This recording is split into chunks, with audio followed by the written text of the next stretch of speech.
We need to be moving away from this as the typical American diet and more towards this as the typical American diet. Okay, so that's lesson number one. It's not easy to do, but it's worth trying hard to do that. Okay, so that's eat food. How about not too much? So just a few quick slides.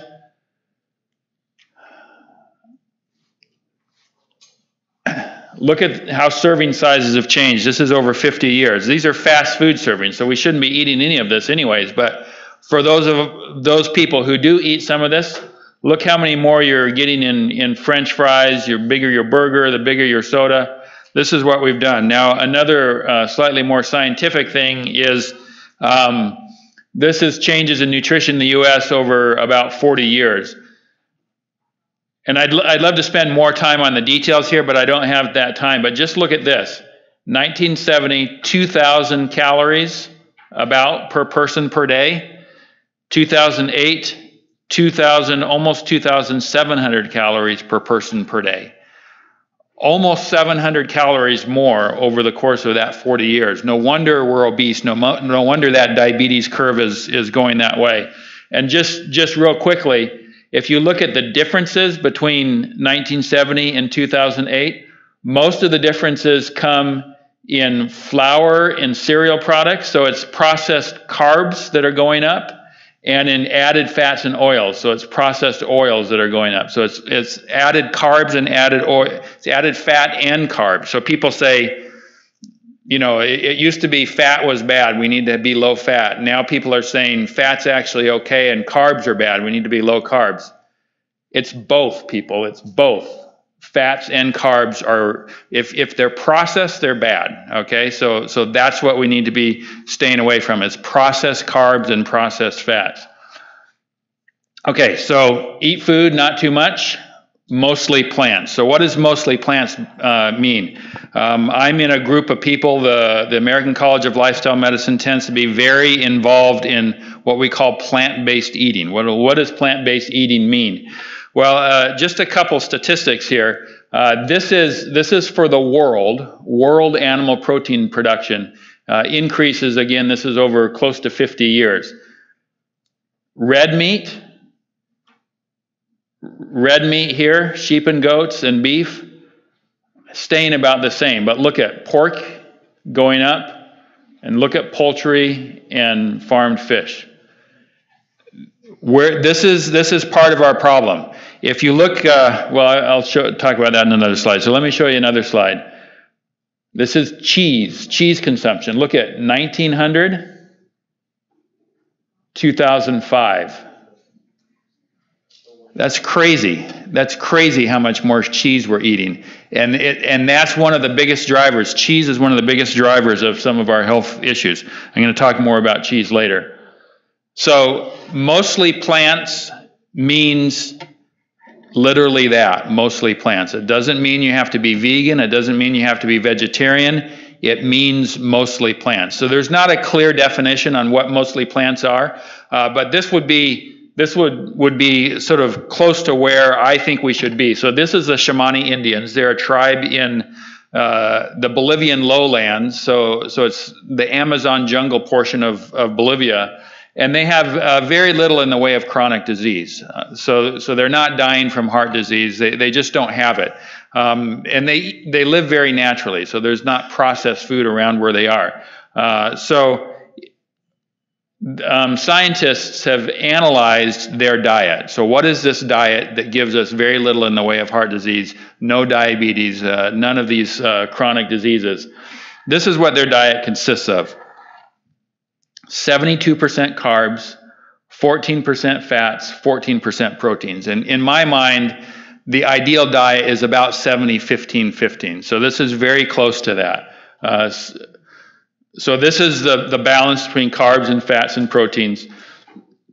They really don't have saturated fat in their diet, and their protein is incredibly lean. So their protein, 14% of their diet is protein, 17% of their diet is wild game, 7% is fish. So of this, you know, there's 24% of the protein is is from meat, basically. So from their total diet, it's about 4% of their total income is wild game and wild fish, okay? So to me, that's mostly plants. 4% of your total calories are from wild game and fish. 14% of your diet is protein, and about a quarter of that is from wild. So the other protein's coming from other places. So to me, that's a good example of what mostly plants is about. Okay, any questions on any of this? Okay, let's keep moving. This is what the government tells us, right? So this is choosemyplate.gov. Now, what the government tells us is actually influenced heavily by the food industry. If you dig into how this was produced, the food industry had a lot of say on it. So because of that, I've adjusted this. So what do you think the things are that I've adjusted? So the first one, you got to watch carefully here. There's no reason for dairy every single day or every single plate, every single meal in our diet, right? We don't need dairy. In fact, if you think about it, what is dairy, right? Milk and cheese and all. It comes from another species, right? It doesn't really make sense to be taking in what comes from another species and what's really made for the infants of that species. And somehow we've decided that we should take that in on a regular basis. And I'm not against dairy. I'm sure it doesn't sound like I'm not against dairy, but I mean, I don't eat much dairy myself. I think most of us eat way too much dairy. But so that's the first thing we changed. Second thing we changed. Instead of grains, it's whole grains. There's actually a huge difference. Grains themselves, most of the grains that we eat in the U.S. right now are processed. So we need to really emphasize the whole grain. So there's nothing wrong with grains if they're whole grains, but because so much of what we have is processed grains, it's a problem. And then for proteins, what I put is legumes, nuts, and seeds. So then this becomes choosemyplate.health rather than myplate.gov. Okay, I sort of created this slide. This was the adjustment I did, and then later I found this, and this is created from Harvard Medical School. So it's sort of nice when one of the leading healthcare institutions in the country creates something that, guess what? They did the same thing. They did the same thing here. There's a couple things that they did that I'm maybe slightly less convinced about. They put healthy oils here. Maybe, but oils are very processed. I'm not much of a fan of processed food, so I don't know if I go along with this 100%. They left the term healthy protein here, and then they sort of marched out what healthy protein was. And I'm sort of okay with what they marched out here. I disagree with the term protein, though, because if you think of vegetables, that's sort of a food category, right? Fruits, that's a food category. Whole grains, that's a food category. Is protein a food category? It's absolutely not. Protein's a macronutrient. So I think this is poor terminology, and it feeds in to some of the issues we have with food right now, where people talk about fat and carbs and all these different things. And I'm going to be talking about those next. But I want it done in the context of food and food categories. That's what we need to focus on, is food and food categories, not nutrients and nutrient categories, because the science is fairly clear that if you focus on nutrients, that doesn't actually solve your problem. It's taking food in its whole form that really helps you. Okay, so now I said that, and then I'm going to end up myself talking about macronutrients and micronutrients, but I wanted to have it in the context of that whole food, okay? So let's look at macronutrients. So there's 3 macronutrients, right? So for those of you who aren't familiar with the nutrition terminology, macronutrients are protein, fats, and carbohydrates. So we're going to talk about protein, fats, and carbohydrates just briefly, just a few slides on each one. So protein, what we've been led to believe by the food industry and to some extent media is that protein is what? Meat, right? So when you look at the myplate.gov, when it says protein, what the food industry wants us to think of is that is meat, maybe cheese and yogurt, and maybe eggs, but it's that. But what most people don't realize is there's more protein per calorie in broccoli than there is in beef. So let that sink in a little bit. You actually get more protein per calorie in broccoli than you do in beef. When I first heard this, which was not that long ago, I certainly didn't learn it in medical school or residency, so it was 6 or 8 years ago that I heard this. I didn't believe it. I had to go look it up. The data's right here. You can look it up yourself. 0.97 grams of protein per calorie in broccoli, 0.93 grams of protein per calorie in beef. Now, just to give another context on that, if I had a plate of broccoli and a plate of steak, which is going to have more calories? The steak's going to have way more calories. So if you do per amount, the beef is still more. But what's important to your body? Is it the amount? Remember we said not too much, right? It's the calories that are important to your body. So if you look per calorie, which is what your body really is interested in, the broccoli is definitely more protein than the beef, okay? So another way of looking at it is if you want to get protein and get fat, you can eat more beef. If you want to get protein and stay slender, you can eat more broccoli.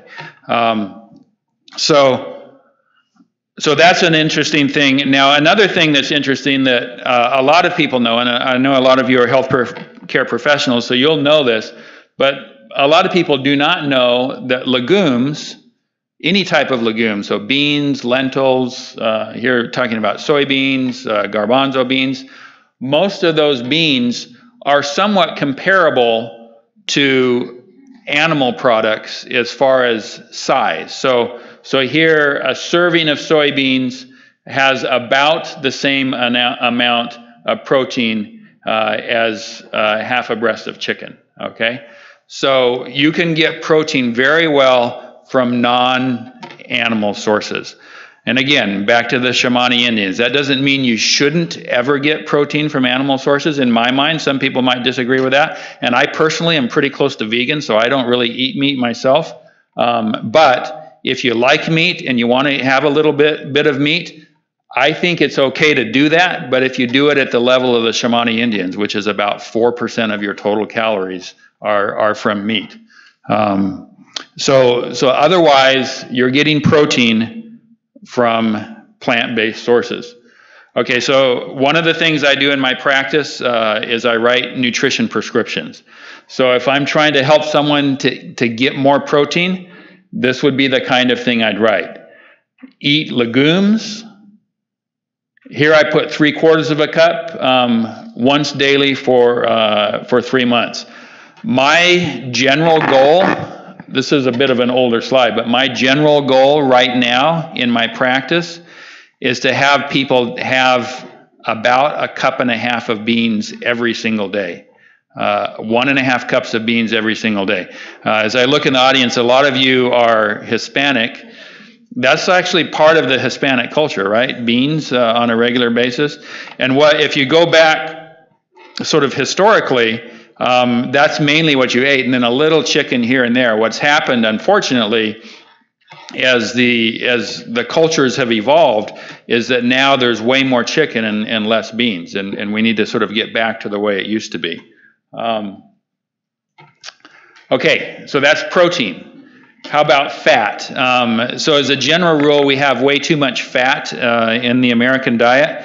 So if we're writing a fat prescription, it's what we call a negative prescription. So I just showed you what's called a positive prescription, where you're prescribing beans for protein. But fats are generally a negative prescription. And just to give you specifics, fat is broken down into several different types of fat. So you can see the 4 ones listed here, the polyunsaturated, monounsaturated, saturated, and trans fats. So are these good or bad?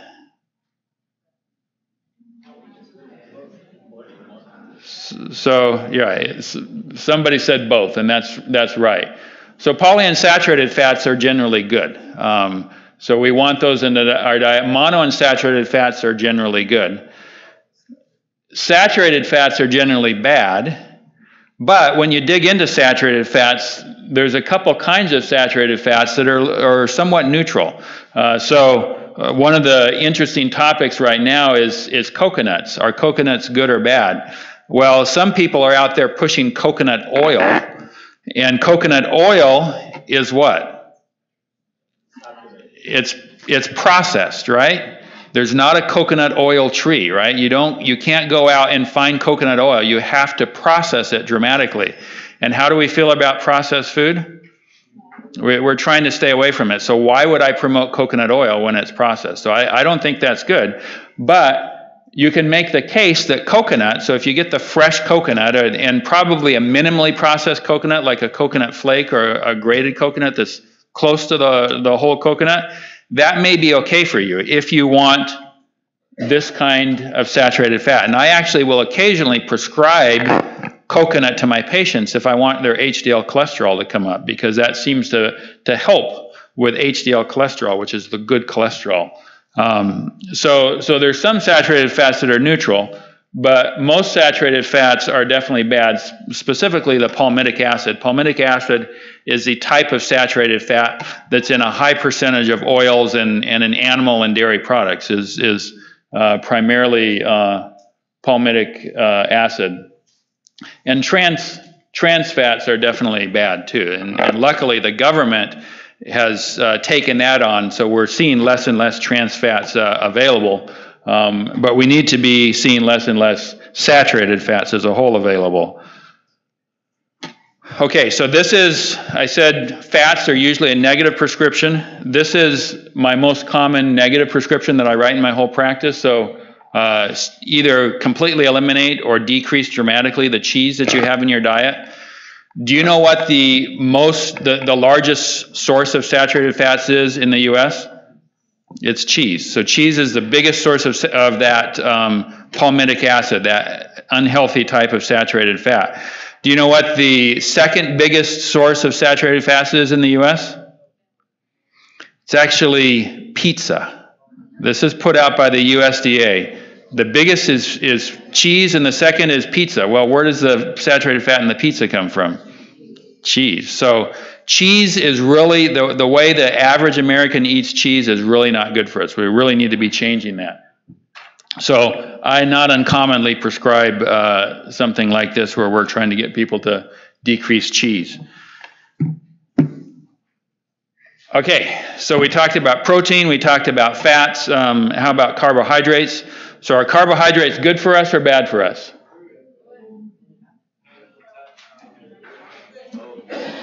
Yeah, so people are saying good and bad and both, and the answer is probably both. Again, one of the messages that I want you to walk away from is don't focus on the fats, the proteins, and the carbohydrates. Focus more on the fact, is it a whole food or is it a processed food? So that same is true for carbohydrates. Now, I've given talks where people raised their hand and said, I believe carbs are bad, I believe you should stay away from carbs. So back to that broccoli, we learned how that broccoli had a lot of protein in it. How much of that broccoli is carbohydrates? Anybody know?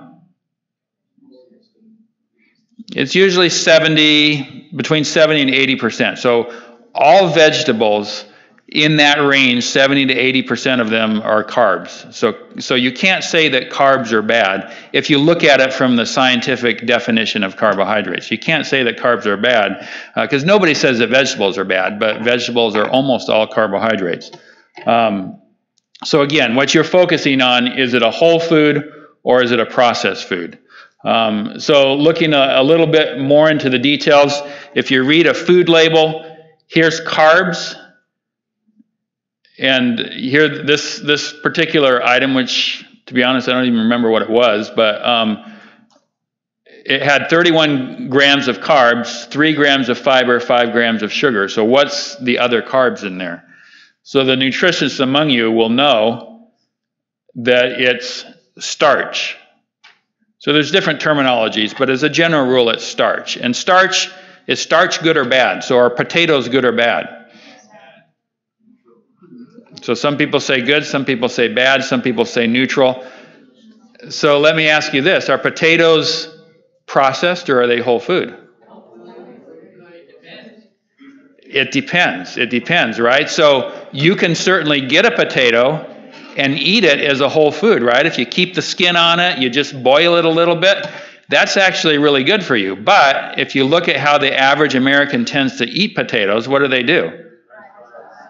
Yeah, they cut the skin off, they slice it up and make it into French fries or mashed potatoes where they add a bunch of butter and sour cream, or we do all kinds of different things to process that potato, in which case that potato is not very good for us. But if you just take that potato, and the best thing you can do with that potato is put some beans on it or some lentils on it, that's a super good food for you. It's getting you lots of healthy starches that aren't processed. Okay, so we already talked about the general rule is to increase fiber, decrease processed sugars. There's processed sugars and there's natural sugars. And in iterations of the food label that are coming, they're going to actually separate out processed sugars and natural sugars, which is good because natural sugars are fine. So the sugars in fruits are fine, but the sugars that are processed are not fine. So this is how much fiber we need. And do you know how much fiber the average American has in their diet? It's probably around 10 grams or so. So it's literally a quarter of what we currently get. So almost every American needs to eat way more fiber. Okay, and the best source of fiber is, guess what? Same thing that's the best source of protein. So we need to be eating more beans. So I'll talk about it later. I have another slide that'll give me a chance to talk about it. Okay, so this is a typical prescription for carbohydrates. It's again beans, okay? So I was prescribing beans for protein. I also like to prescribe that for carbohydrates because of the fiber there.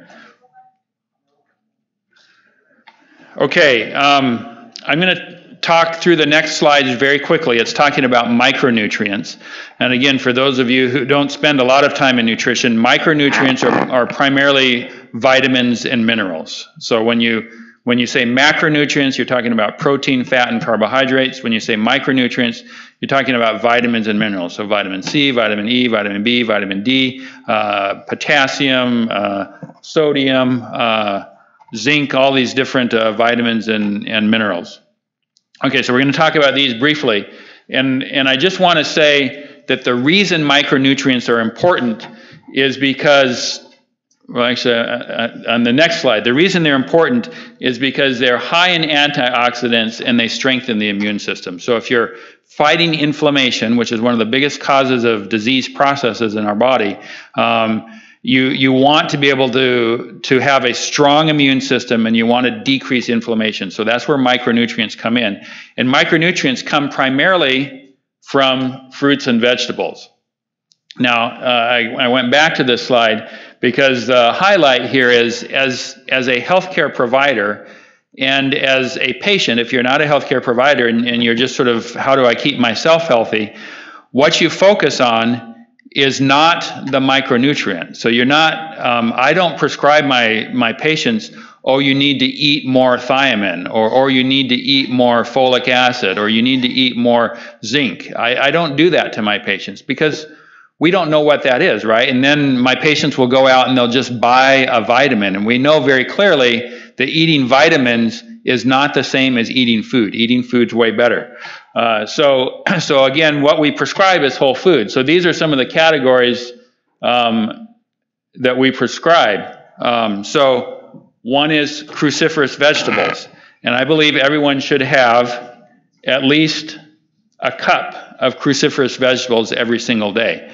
Cruciferous vegetables are primarily broccoli, cauliflower, and cabbage. Those are the main types of cruciferous vegetables.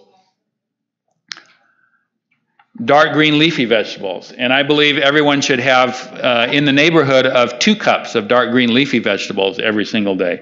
Things like spinach, collard, Swiss chard, most of your loose leaf lettuces. So if you go to the grocery store, you'll find arugula and you'll find spring mix and things that are in bags or boxes as loose leaf. That's where your real power is as far as dark green leafy vegetables. Your head lettuce isn't quite as powerful. Your iceberg lettuce, obviously, from a micronutrient category, doesn't have much power whatsoever. So your loose leaf dark greens.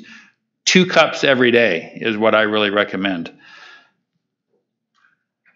Carotenoids. So these are your orange vegetables, orange and to some extent red. So there's carotenoids in tomatoes as well. So you should have some of these on a regular basis. Alliaceous vegetables, which is mainly onions, but garlics and leeks and all. So having alliaceous vegetables is good for you on a regular basis as well. Dark berries. So the fruit category that stands out is berries. And when we say dark berries, it actually includes just about any kind of berry. So strawberries count as far as dark berries. So I believe you should have, here it says a quarter cup. I actually believe half a cup is about the right amount that you should have every single day for berries. So I prescribe that not uncommonly to my patients. And you know, I tell them you can get those fresh. So in the U.S. right now, most grocery stores, you can get them fresh, but you can also get them frozen. And that's why if you go to my freezer right now, you'd see big bags of blueberries, mixed berries that you can get relatively inexpensively. Just pull out and have your half a cup every single day. Okay, so those are all good things that we're trying to do more of. There's also things that we try to do less of simply because there's no micronutrients in them, or they're what's called low nutrient density. So there's high nutrient density foods, which are the ones we just talked about. There's also low nutrient density foods. And guess what? They're the same things that we've already talked about. So it's processed grains, things like flours and sugar, and it's processed fats, oily foods, a lot of animal products. Those are the things we're trying to stay away from. So if you look back at those 3 pie charts that I showed you, and what did we say we were eating more of? Basically processed carbs and processed fat. So these are the 2 categories we're trying to eat less of. And if you're a healthcare provider and you're wanting to dig into the details of your patients, these are the things you're going to be writing negative prescriptions about. Less cheese, less sugar. I not uncommonly will write a prescription. If we go back to this slide,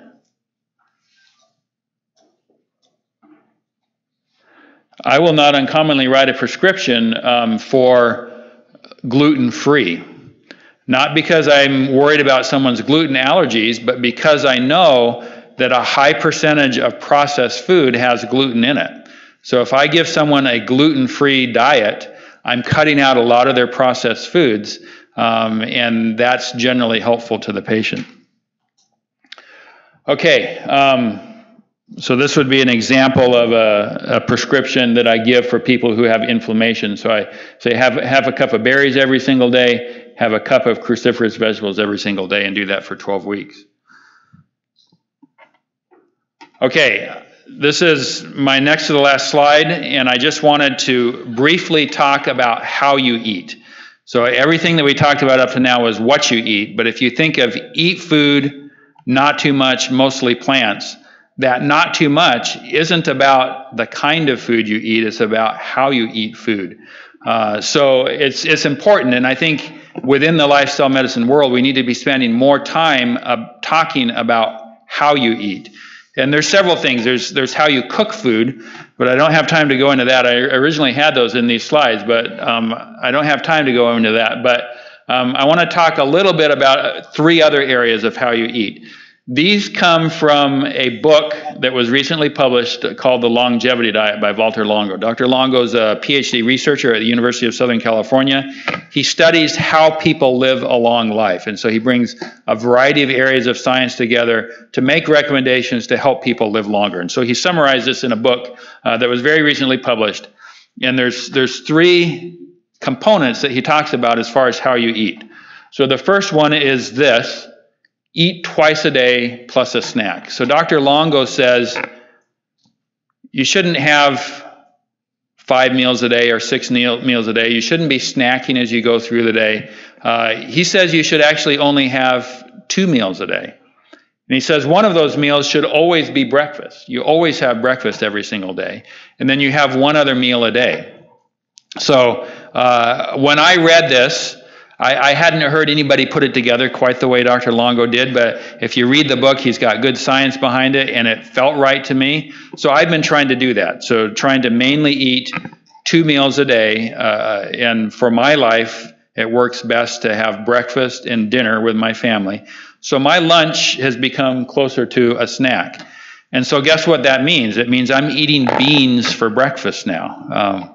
And if you're an American, that may seem strange, but if you're from other cultures, that's actually not strange at all. The English culture, the Australian culture, even the historic Mexican culture, beans for breakfast was a pretty normal thing.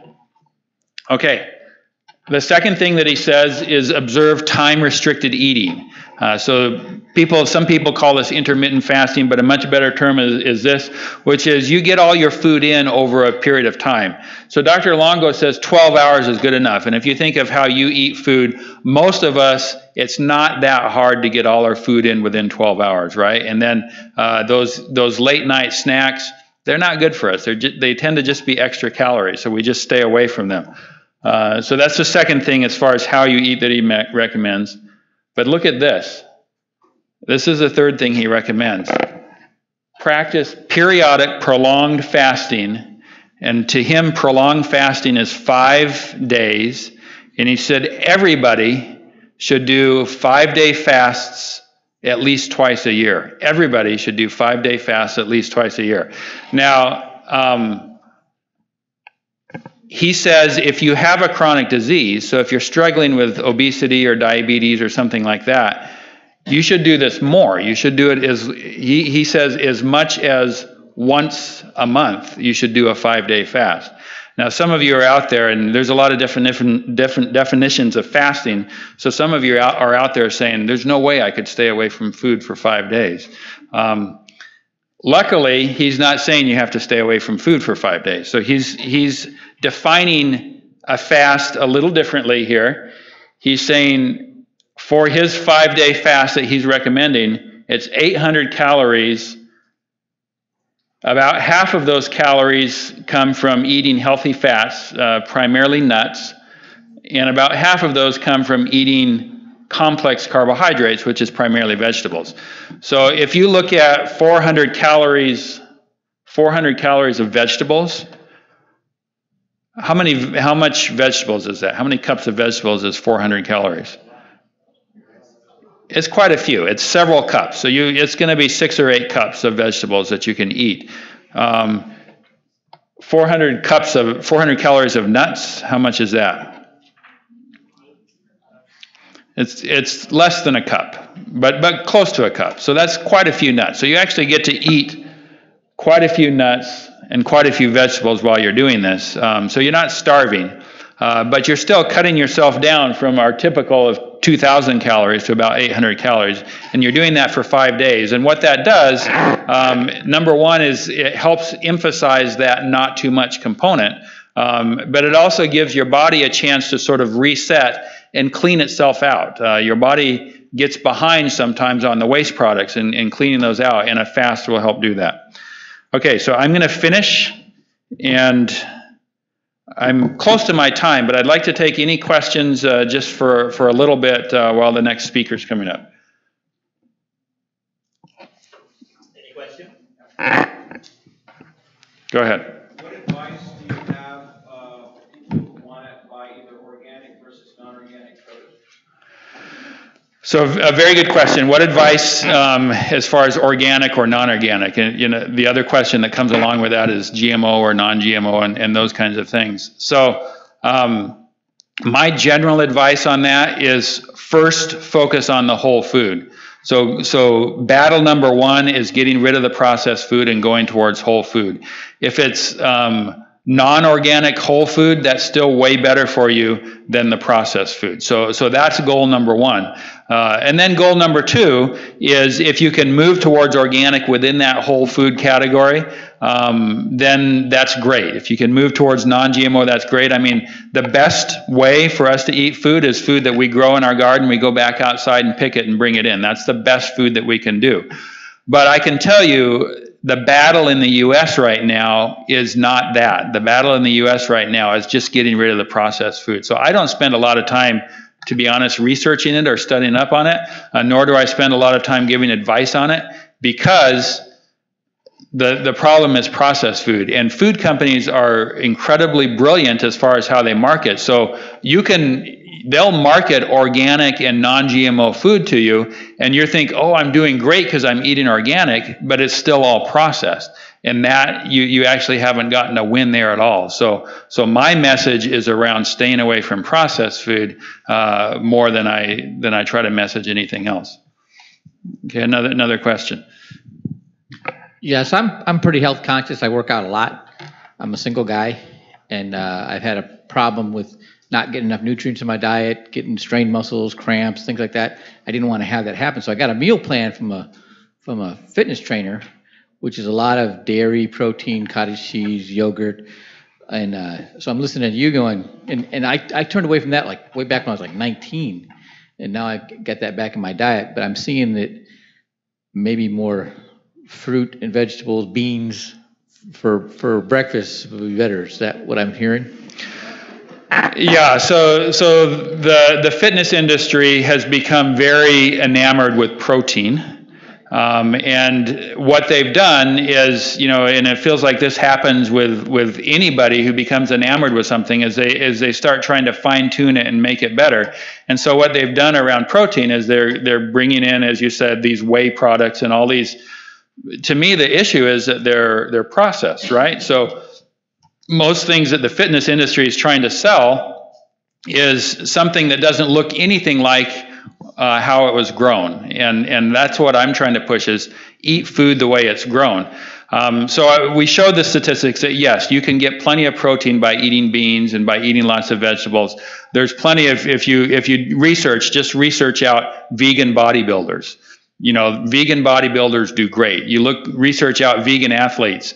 They do great. In fact, if you look at most of your top, your NBA or your really top, really good athletes, most of them are towards this, what we talked about. Mostly, eat food, not too much, mostly plants. So most people are going away, again, not that you have to be vegan, you don't have to be vegan, but your core your core portions of food should be whole food. So yes, you do not need to go towards that. And if you go towards the whole food, you're better off. Now, the only category of person that sometimes has to spend a little time thinking about food is the elderly person. Thinking about protein, I should say, is the elderly person. So as I look through this audience, there's not really many here who would qualify as elderly. Most of you, if you just eat plenty of whole food, you don't even have to think about protein. You get enough protein in your diet. Now, if you're you said 19. I don't know how old you are now, but pardon? 55. So as a 55-year-old bodybuilder, it probably makes sense to think about protein a little bit. But I can tell you, if you came to me and asked me about it, I would prescribe that cup and a half of beans every day. And if you do that, you should be fine as far as protein. Sir, what is your advice about combine vegetable together with fruit in the same time? Yeah, so the question is it okay to combine fruits and vegetables in the same meal? So I'll answer that by, if you watch me and how I eat, I put them together all the time. So obviously I'm not too worried about it. There is discussions about that, and I've never heard a good scientific reason why they should be separate. So in fact, if you sort of look at the botany of plants, a lot of things that we call fruits are actually vegetables, and things that we call vegetables are actually fruits. So I don't know for sure. I haven't sort of spent a lot of time fully researching that, but I've never heard a really good argument that you need to keep them separate, and so I don't in my own diet, and I don't tend to worry about that as I prescribe food for patients. Any other question? As far as oils is... Dr. Esselstyn mentioned something about oils, and he do not recommend any kind of oil because it has the same damage on the epithelial. What is your comment on that? So is that your same question? I was going to ask you, like, avocado oil or olive oil would be a better replacement. Okay, so there's two questions on oils going here at the same time. The first one is, should we eat any oil? And the second one is, are avocado oil and some of these monounsaturated, like olive oil, are those better for you? So again, any oil is going to be processed, right? So every oil is processed. There's not oil trees out there. There's not oil plants out there. We can't go out to our garden and squeeze oil. We have to process it to get oil. And so that general rule, that's the core nutritional rule, is we need to decrease processed foods. So therefore, I fully agree with, we need to use as little oil as possible. Now, I also think that we have to be realistic, and most of us probably aren't going to go through the rest of our lives with no oil. And our bodies can actually tolerate a little bit. So small amounts of oil are probably not something I would get too terribly worried about. And if I go towards oil, the oil that I personally use, if I ever use oil on a salad or as I'm preparing something, tends to be olive oil. So the monounsaturated oils tend to be where I go. And you can even, the Mediterranean diet has olive oil in it. You can even make arguments that some olive oil is good for you. But I personally don't think any oil is good for you. So I very much tend to go along with as little oil as possible is what's best. But if you are going to go, I go towards more of a monounsaturated. So I don't want to dig too much into the next speaker's time. So I'm thinking we maybe should stop there. And I'll be happy to be around and talk more if other people have other questions. Thank you. Thank you.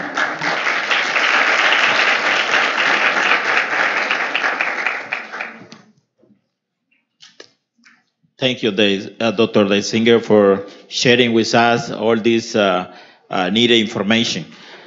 Well, next speaker is Dominique Goumet. Dr. Goumet is coming for her second section on exercise is medicine. So help me to welcome Dr. Dominique Goumet. Thank you. Thank you so much. Good afternoon, everybody. It's good to see you back, or maybe some of you are here for the first time. Maybe you weren't here this morning. So I just want to say hello to everybody. Thank you for the invitation. Also, Dr. Dona, thank you so much for inviting me to come down here. I'm very delighted. Wasn't lunch good? Did you have lunch? It was delicious. So thank you for that good food that we had there. So we're going to transition now from the subjects that we just talked about, from nutrition, back to the subject of exercise and physical activity. Who was here this morning? Let me just see, show of hands, just so I know. Okay, the majority. All right. Some of you weren't. That's okay. So I'm just going to start out similarly as I did this morning, because already, again, lunch is already over an hour ago, right? And you haven't really moved because I've been watching you the whole time from the back. So it is time to move a little bit before we get started. And because we all love our chairs so much, we're going to use it to exercise with, okay? So what we're going to do is very simple. I would like you to put everything you hold in your hands onto the table. You don't need to write right now. You don't need your phone, nothing, hands-free. And I'd like you to scoot back with your chairs as far as you can, but watch out so you don't knock over the person behind you or the table behind you. As far back as you can with your chair. Fantastic. Okay. Now I'd like you to scoot to the edge of your chair as best as you can. Perfect. Okay. Are you all ready? Your energy level is bad right now. What? Are you all ready? I feel like I have to pop in some music and do a cardio class right now. All right. So what we're going to do is I want you to put your hands on your knees. And I'm going to take a chair so you can see the same thing up here. So first things, it's going to be super easy. This is how you can use your chair best is just from this position. I told you earlier how to sit actively. You remember that? Okay, so again, real quick. I'll show you in just a second. I'll go back up. But just follow the cues real quick. I'd like you to be at the edge of your chair. Put your feet straight down. I would like you to contract your glutes and your core all at the same time and roll your shoulders back. Keep your hands on your knees. You got it? Okay, now I just want you to stand up. Good, fantastic. We're going to sit back down. Watch where you're sitting so you don't miss your chair. Okay, go back up. Good, and go back down. Fantastic. Now, I want you to keep the same posture and contract your core and your glutes, okay? Again, up. And now I want you to focus as you do this to keep your upper body straight. In other words, some of you are doing this. Watch. It's like you need your whole body for the momentum because your muscles are deconditioned. So we're going to try this again. Keep your upper body nice and straight. Ready, go. Straight up. Engage your glutes. Go down straight. Upper body. Fantastic. Good. Again, up. And back down. Now, can you widen your stance for me? In other words, widen the distance between your feet so they're not so close together. Widen them a little bit. So you get more into like a squatting position. Let's try it again. Up. So now, as you go down, you get to not actually stay down. You're barely going to touch your seat and come back up. Make sense? Yes or no? Okay, here we go. Touch. Oh, too long. Okay. Again, down. Oh, touch it. Good. Again. Barely. Good. Fantastic. Let's keep doing this. This is good. All right. Very good. Now we're going to multitask. And you're going to reach high with your hands as you come up. And then back to your knees. Reach high and to your knees. Good. Fantastic. Good. This is what you should get used to with your chair. That's the only thing we should do with the chair. Really. Good.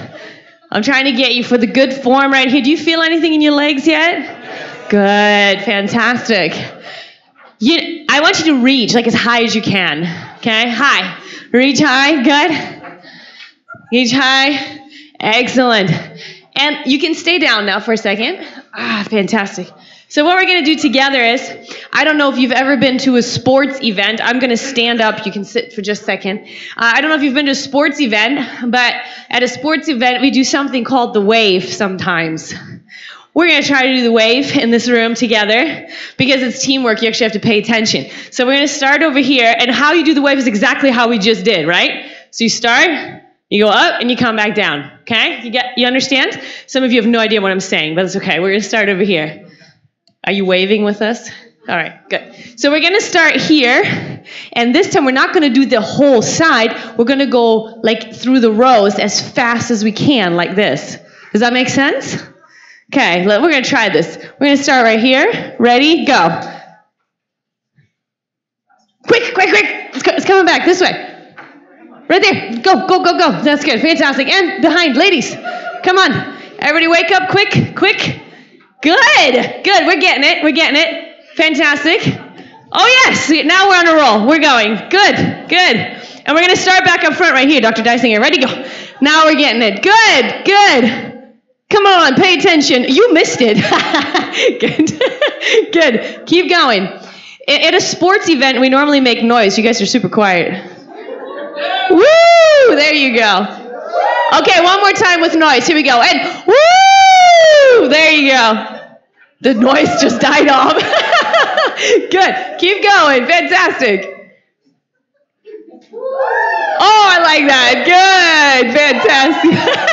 There you go. Good job. Very well done. Okay, thank you for participating. Just a short little exercise for us here. And remember what I said. Anytime you would like to stand or move in these type of presentations, please feel free. Now's a good time. If you'd like to, do that on the side so people can see the screen, okay? And welcome. Come up wherever you want to go, stand on the side, sit, whatever you like to do. So what I want to do now is I want to give you a short, tiny little recap of this morning, and then we're going to move into trying to look at actual practical solutions in making a change related to physical activity. So first and foremost, quick recap from this morning, just in case you were not here. Physical inactivity, called as PI. We determined this morning that PI is indeed a global epidemic. Would you agree? All right.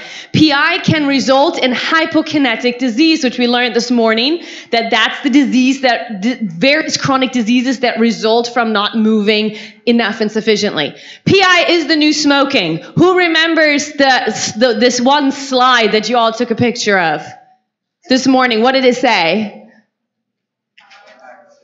Say it. Okay, so sitting 5+ hours a day is equivalent to smoking a pack of cigarettes a day or more. So if you were not here, that's what we discussed, okay? So PI is the new smoking. PI is responsible for 3.3 million deaths per year. PI is a main contributor to the development of chronic disease, and PI, this is a favorite one, is indeed one of the most modifiable risk factors. That's good news. We can change this quickly, and it actually doesn't have to cost a lot of money. We also determined at the end of this morning session that we actually know the problem. We know that we are too sedentary. Yeah? You know, right? This is not news to you. Or is it? No. Okay. So we have a problem. We know we have a problem. And in fact, we know the solution to the problem. Right? So, okay, let me just go back. Some of you are staring at me like you have no idea what I'm saying. So the problem is we have become way too sedentary and we don't move enough. This results in a lot of problems. So we know the problem. The solution is what? Move more and sit less. But number 3, we realize that knowledge without action is actually powerless. And this is the problem we're facing with a lot of the lifestyle issues in this country. And this is not just true with movement. This is true with healthy eating patterns and other things as well. We know the problem. We actually know the answer, but for whatever reason, it's not happening. That's where we are. And I'm going to make you feel bad for a minute. It's my job. I signed up for this profession for that. But I want you to think. I just did a little exercise with you, right? You remember, it was just 3 minutes ago. And then I said at the end of that, anybody who would like to feel free to stand or move, you can do so. I want you to look around what's happening right now. What is the majority of you doing? Why? What did you say? Okay, she says she feels uncomfortable moving. Anybody else feel uncomfortable? Like getting up around? Okay, thank you for sharing. She's too shy. Some people too shy. Is that true? It's true. Yeah, it's definitely a reason people give. Good. Why else are you sitting? You're resting from what? Sorry? She's resting from walking. How long did you walk? All day on campus. Did you take classes today? So did you walk in class? Ah, okay. That's what happened. All right. Okay. Why else are you sitting? Thank you. I was waiting for that answer. You're lazy is the bottom line. Okay? Thank you for saying that. So I want you to understand, many of us work in healthcare. Many of us want to work in healthcare. And what I'm doing to you is what you're going to be doing to your patients. There's a huge problem. You can't be telling your patients to do it if you're not doing it. It's hypocritical. I'm getting back to my point from earlier today. Right? Yes. We have to start being okay with social awkwardness, because it's the only way we're going to start tackling these issues, okay? So I'm going to do this one more time. I would like to give you another opportunity. If you don't want to sit and you would like to stand, and move about. Now is a good time to do it. You don't have to feel awkward because I'm giving you this public opportunity to do it. Now you don't have to feel weird. So anybody who'd like to, like that gentleman back there, that was very nice. Thank you. Good. Fantastic. Good. But again, it's your choice. And remember, I don't judge anybody. It's your choice, your body, your life. Okay? Good. Okay. So anytime throughout the whole time, you can get up. You don't have to feel weird at all. Okay. And I promise I will not call you out when you do it. All right. So we're going to continue and we're going to take a deeper look. I'd like to look a little deeper today at understanding the causes. I just asked you why you're not doing it. So I want to look at this a little bit more. Why are we not doing it? I want to be self-critical. So anything I ask, think about this yourself, for yourself. And I want to look at some evidence-based, what we call behavior change techniques, or we refer to them as BCTs, and we want to look at effective practice changes and partnerships, particularly for the healthcare context, all right? So first of all, we know that there are 3 key things that seem to contribute why we are becoming less and less active. In other words, why we're becoming more and more sedentary in our society. Number 1, it seems that there's an increased amount of sedentary jobs. Right? So if you talk to many people, jobs are becoming way more sedentary for various different reasons, and more people go into jobs that we kind of refer to as office jobs. And there you have this pattern where you go to work and you sit all day, you go to the bathroom maybe a couple of times, but other than that, you sit at your desk, okay? We also have the lack of accessibility to safe outdoor environments. This seems to particularly be a problem for children and youth in our country, but also for adults. Number 3, increased technologies and convenience. This is a big thing. Increased technology and convenience, because we have much more convenience, right? Everything is essentially remote controlled, right? Which makes things a lot easier. We click buttons instead of actually using our bodies or even our brains, quite frankly, to do that. I happen to also teach, and so for me this is a big deal because students obviously now that are coming through college were raised with technology. Right? I happen to be of the generation, we're special, we have a special name. We grew up without technology and then had to learn technology in the process of school. And so it's interesting to see having a generation that doesn't know any different. And I'm going to tell you right now, the phenomena that we see in college with this issue of technology and convenience, I don't even know sometimes what to do with it, because, for example, if I ask students to take a pen and write things down, I cannot read anybody's handwriting. I have no idea what they're writing. They don't know how to write. There's massive spelling errors. I mean, most people don't forget about capitalization. That doesn't exist anymore either. I'm going to tell you, I actually had a paper that was due and they had to write this paper. And one student turned in a paper that was written in text message code with hashtags. It's pretty interesting. But anyway, that's just the side note. Point is, technology convenience is real. We have been much more convenienced by everything. And many scientists and people who see this problem, when these problems we're talking about here, that we have the answer to, one of the key concepts we're suggesting is that in order to start making changes that are permanent and sustainable for a lifetime, we have to start thinking about deconveniencing our lives. Because otherwise, it's going to be increasingly harder to incorporate all these things that we're suggesting. So deconvenience. So I'm going to give you a practical example about this technology convenience thing. So I have an office that I could have, if I wanted to, have gotten my own printer.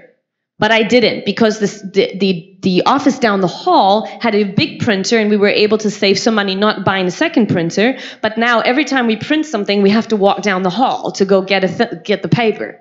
Do you understand what I'm saying? I'm deconveniencing my work life to be able to do it. Now somebody could say, well, I mean, that's not good for productivity. I beg to differ. Because if I start incorporating active movement in my workday, I'm going to be more productive than just sitting around, okay? So we could go into this in more detail, but this is a big thing. Deconveniencing our lives may be a big part of what we need to do. Now, there are other points that we are researching and we're finding that there's evidence for these. Number 1, environmental design, indoor and outdoor design. We talked a little bit about this morning. We behave according to our environment. This is true for our physical environment and the people who we're with, right? You're more likely to do what your friend does. You're more likely to do what your parents do. You're more likely to just adapt to whatever you see, right? And I made this point this morning that if you had walked in here today and there were no chairs, most of you would not have sat down because the environment doesn't suggest it. Does that make sense? So we need to think about that environmental design, which we'll do in a second. Social norms, we just talked about it. I just asked you the question, social norms. It's awkward, it's strange if you do something that's not socially acceptable. But don't you think it's weird that we so readily embrace social norms that are really bad for us? And there's way more than just the activity issue here. Policies and procedures and the healthcare system. These are things that have to be reconsidered and how we structure. And we've heard about this in the other presentations today. We have to revisit how we practice and how we do these things. Rethinking how we live actively with our changed culture and environment. You know, I have a lot of people, colleagues of mine, that are very gung-ho about lifestyle medicine. And they always talk about, we need to get rid of this technology. We need to get rid of this so we can start moving more. That's not reality. We're not going to get rid of it. So we need to figure out a pathway how to coexist with it. And just like I said, we deconvenience ourselves. That doesn't mean we have to eliminate it. But we need to start rethinking how we can live healthier and better within the society that we live in. And then we also have understanding human motivation and behavior change. I find when I work with healthcare professionals that there's very little knowledge about these processes because it's not studied very much in school. So I would like you to take a journey with me right now for a second, a visual journey. I want you to think about right now your life just for a minute. And I'd like you in your mind to go to your home right now, wherever you live. You might live in a house or you live in an apartment or I don't know where you live. Wherever you live, go there. And I'd like you to open the front door. And I'd like you to stop and I'd like you to take a look. I don't know what you see right now from the front door, from your main little hallway, wherever you stand. And I'd like you to take a little journey through your home. And I'd like you to think about your home in the context of environmental design as it relates to physical activity. In other words, whatever you see in your home, does it prompt you to be sedentary or does it prompt you to be active? Take a little survey and take a journey through your home. What's it look like?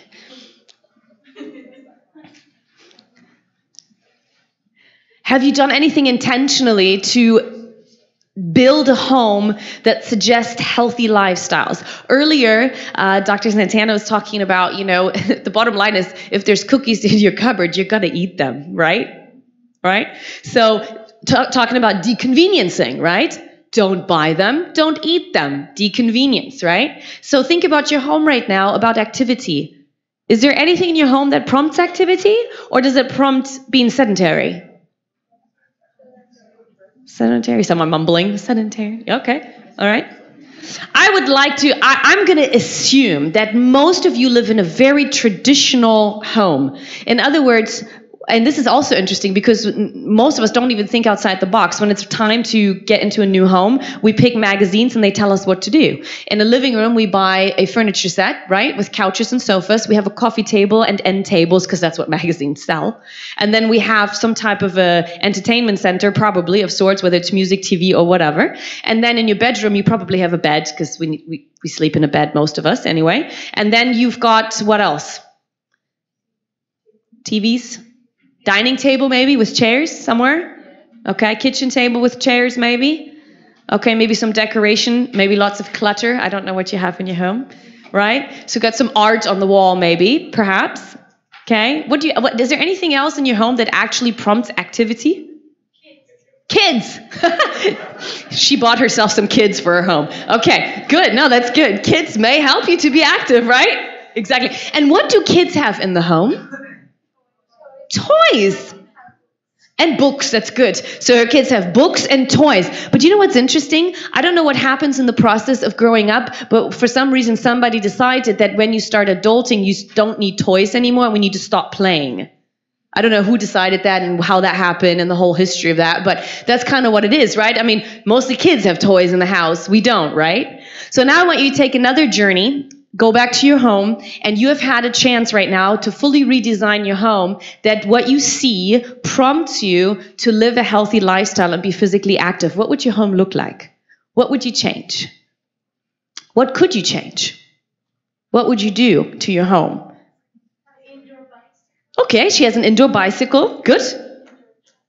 And her treadmill, where would that be? Where would you put it? In the basement. How often do you go to your basement? She does very often. Okay, well, that's fantastic. Very good. Because a lot of people put these things where they don't actually go very often, right? So then we don't see that. Good. Yeah. You have stairs, or you would put in stairs? You put in stairs. Good. Yeah. Homes with stairs is fantastic, because then she doesn't have them. Good. What else would you put in your home? Yeah, of course, you can do anything you want.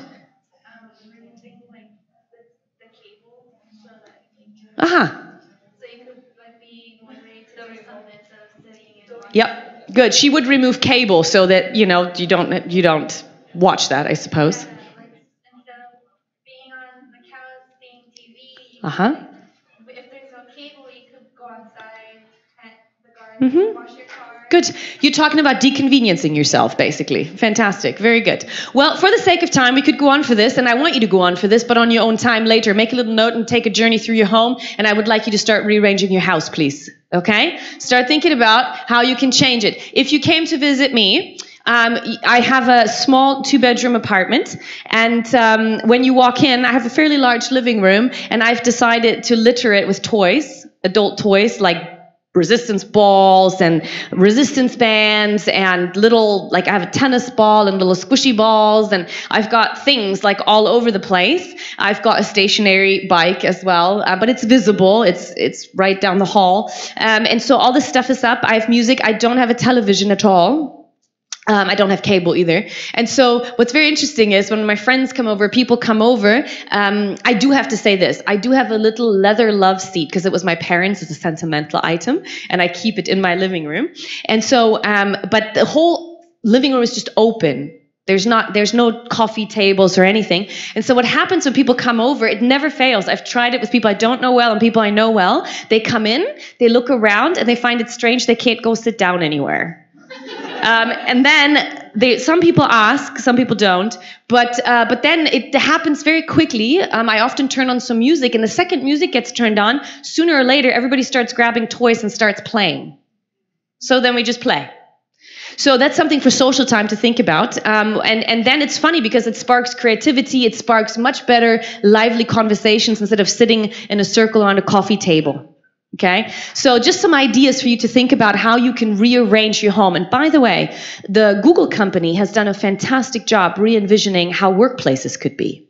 If you ever want to research that and getting ideas of how you could change your workplace environment, they have started instituting things to really spark physical activity, mental activity, creativity, social interaction, and they design their environment that automatically helps people to do it, makes all the difference in the world. Okay, so I want to quickly, I'm going to go through this. You can just take a peek. We talked about it this morning, the definition and the difference between physical activity and exercise. We determined that exercise is not exactly the same as physical activity, as it is a subcategory that is specifically designed to be intentional, structured, and work toward physical fitness. And then we talked about what physical fitness actually is and what it entails. And our conclusion was that in order to be healthiest and have the highest quality of life and the greatest longevity, you need both. You need daily physical activity and you need structured exercise working toward physical fitness, and they're not quite the same. So I want to talk to you right now about 10 specific behavior change techniques that through science we know have been evidenced to be effective for people to start changing behavior, specifically physical activity behavior. So I hope you'll find this helpful for yourself and also as you work with people, with other people. So number one, we have to prepare. Anytime somebody goes through a behavior change process, you have to prepare the process. It's funny, people ask me, well, why don't you tell people just to exercise? I said, I do all the time. It just doesn't work, right? I mean, if you ask yourself, I'm going to start working out, and then what happens?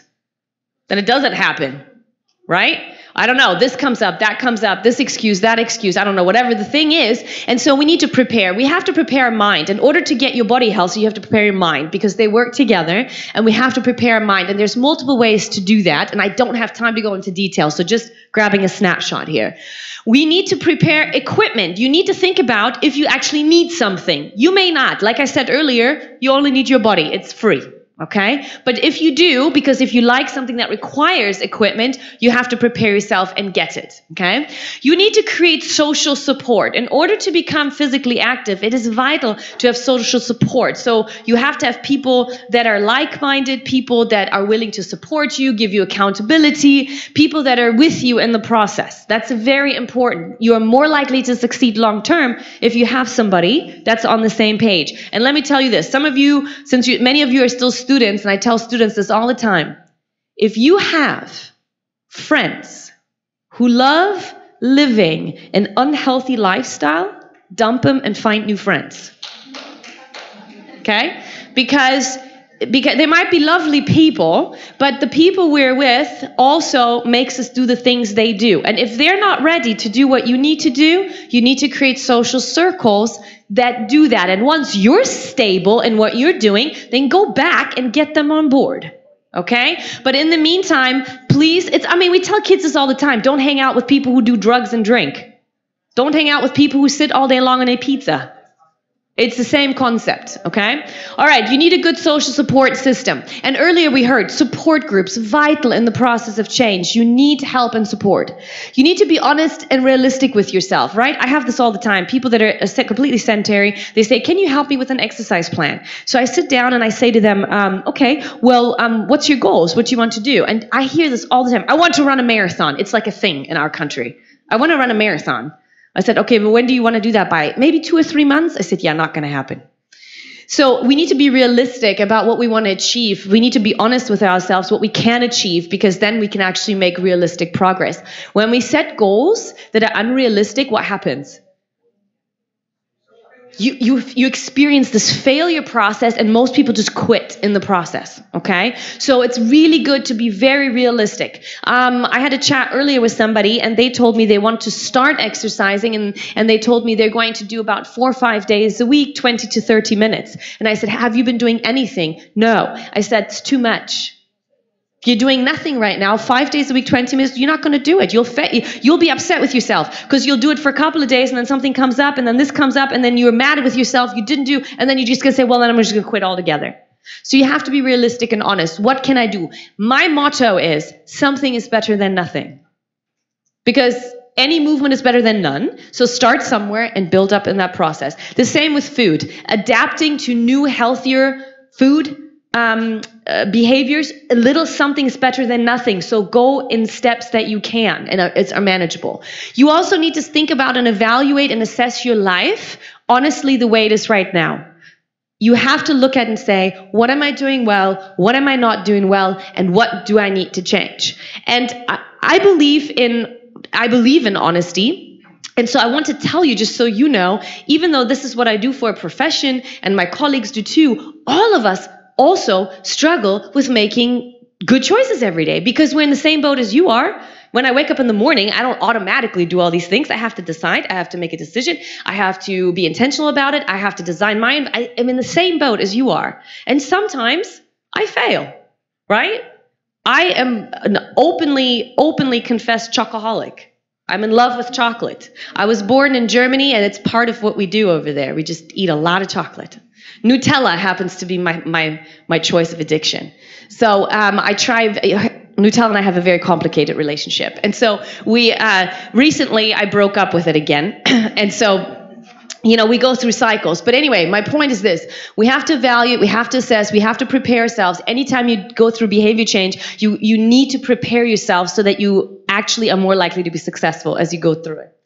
All right. Oops, sorry, wrong direction. Okay, number 2. Once you've prepared, we do need to set goals. Setting goals is very important. You have to have a vision of where you need to go, where you want to go, where you need to go. Some of you have heard this. Anytime you set a goal, it should be a SMART goal, right? And that SMART stands for something. Does anybody know? You've heard this, I'm sure, at some point, if you're a student. Okay? So anytime you set a goal, number 1, it should be specific. So the S stands for specific. M stands for, anybody? Measurable, fantastic. It needs to be measurable. We need to be able to measure what we're doing, okay? The A stands for attainable, very good. And then we have R stands for realistic, I just said that, and T stands for time. It needs to be timely. You need to set a time on it so that you can measure what you're doing. So we all have to set short-term and long-term goals, and you should be able to apply that SMART formula to it. Oftentimes, and the other doctors here might be able to say this too when we have people come in, when I ask them, well, what is it that you'd like to achieve? And just now I gave you the example with the marathon, but more than not, I have people say, I want to lose weight. I want to lose weight. Is that a SMART goal? No, it really isn't. It's not specific. It's not measurable. I don't know if it's attainable because, again, it's not specific or measurable. I don't know, realistic. Okay, losing weight is realistic, but I don't know how I'm going to measure that, right? And it's definitely not timely because you didn't tell me by when or what or anything. So it's really important when we have goals that we apply this type of SMART formula and that we help our clients, our patients, to start thinking that way as well. All right. So short term is anything in the next few days, weeks, a few months. And then you want to have long-term goals, right? Where do you see yourself in 5 years? What would you like to accomplish? And maybe in 10 years or maybe in a year from now is pretty long-term as well. So this is important, setting goals. Number 2, design a specific plan. Once you have a goal, you need an action plan. Okay, and that plan needs to, for physical activity, we follow what we call the FIT formula. And the FIT formula stands for making a plan that outlines very specifically the frequency of your activity and your exercise. In other words, how many days a week will you do exercise or physical activity? The intensity, how intense will you do it? The time, how long will you do it for? And the type, what will it be? What are you going to do? Okay, so you create a little plan, and ideally you would do this particular formula for every single category of fitness. Do you remember the 4 that I said earlier? Cardiorespiratory fitness, muscular strength, muscular endurance, and flexibility. And you should do this plan for each of those categories. Because I know without taking a survey that most of you do not engage in regular flexibility training, nor do you engage in regular strength training. There's a very small percentage of you that do, okay? So you need to do it for each category so you start actually engaging with each one that we need to do, and that'd be important. Then you want to outline a weekly schedule. So I don't know how you do your schedule, maybe on your phone, you use a manual schedule, but you need to outline it. You need to figure out your priorities. You need to figure out how you organize yourself. You need to figure out your time management, be specific, and make an appointment with exercise. You make appointments with everything else. You make appointment with work, you make appointments with school, you make appointments with your significant other, with your friends. You need to start making appointments with activity. That's really important. You need to put it in your planner, you need to pick a time, and you need to stick to it just like you would with any other friend. Make activity your friend. All right, so that's an important aspect of a behavior change technique. Then keeping a journal. Some of you have done this before, but many of us don't do this on a regular basis. But actually writing down at the end of each day what you have done will help you reflect on your actual behavior, right? So maybe you've done that, maybe you haven't, but I'd like to suggest to do a journal. You could do, there's apps for this. So if you don't like to write, there are apps you can go download them for free and start reflecting on each day. Reflection is vital for change. Without reflection, you cannot change.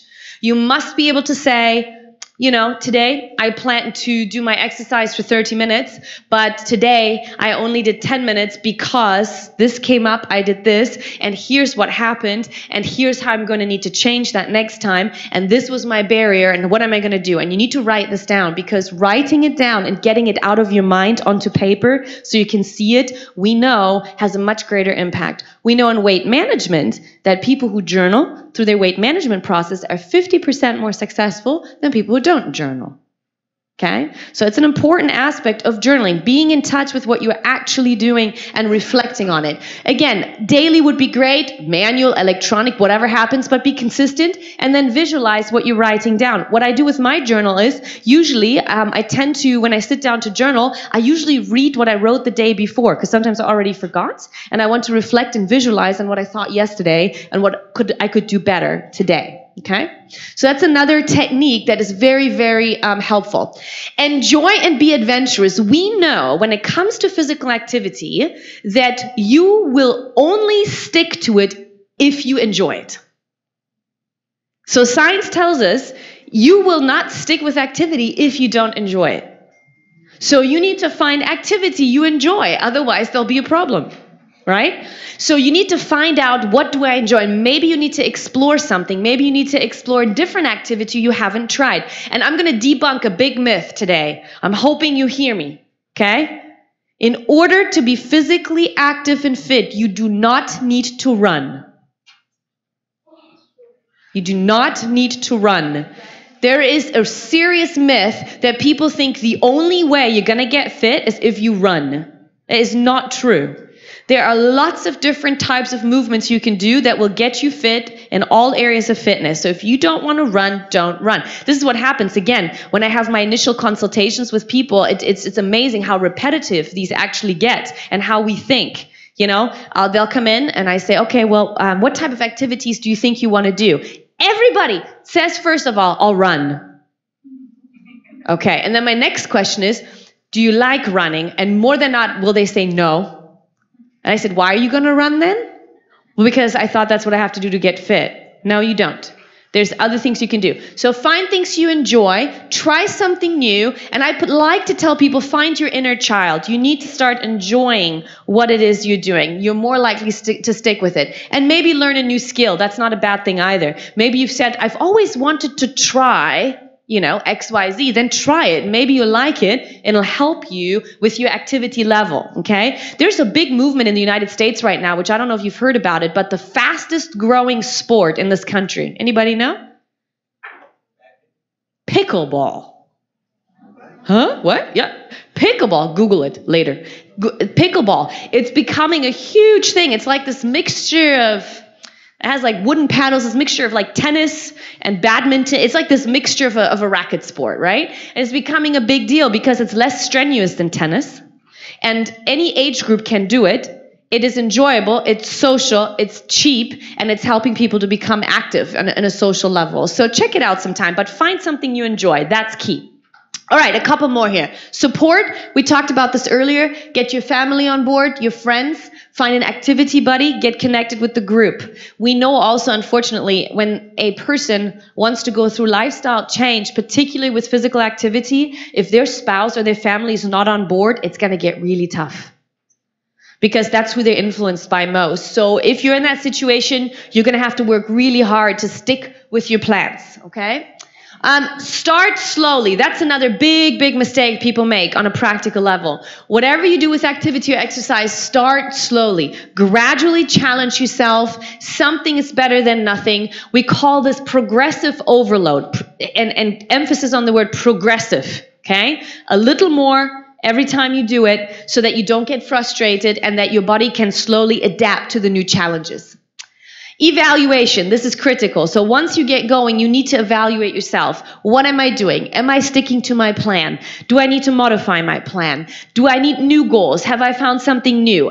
Always evaluate. Be open. Get some feedback. Face your own reality, whatever that may be. You might find out that after a while of picking up a particular activity that A, you don't like it, B, it hurts your knee, or whatever might be going on. But be open, be realistic, and then adapt to whatever it is.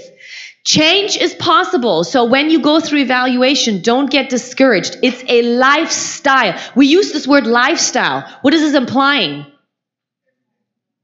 Always, every day. We're not talking about a program here. Dr. Deisinger was not introducing a program. We're talking about a lifestyle, a way of living. We're not talking about picking up eating vegetables for an 8-week program. We're talking about eating vegetables for the rest of our lives. We're talking about activity for the rest of our lives. So we have to adapt our mindset to think whatever we start, it's for good. It's like brushing your teeth, which I hope you all do every day, right? So it's a process that you should do. So regularity, recalibration will be a part of your journey. Our journey when it comes to health will never look like this, okay? It won't. Our journey will always go like this. And that's why this process is important, because we have to understand that sometimes things get tough. Sometimes things happen. That doesn't mean you should quit. It means you should evaluate, recalibrate, and start over. Set new goals, move forward, and keep going. Here's what I tell everyone. I'd like you to take this with you for anything you do. You cannot change the past. You can't do it. You can only change the present and the future, and that's it. You can't get hung up on what you didn't or did do yesterday. I mean, it might help you to motivate yourself, but you can't change it. So don't dwell on it, learn from it, move forward, and change what you're doing now. That's a key element in actually being successful. So the last one is the environment that we started with. I want to very much encourage you to assess your physical, social, professional environment, assess it, modify it, and then I want you to apply it. I'm going to tell you this. If everything I said today was maybe enlightening to you, maybe you learned something, maybe you found it inspiring, maybe you've heard it before, all of that is great.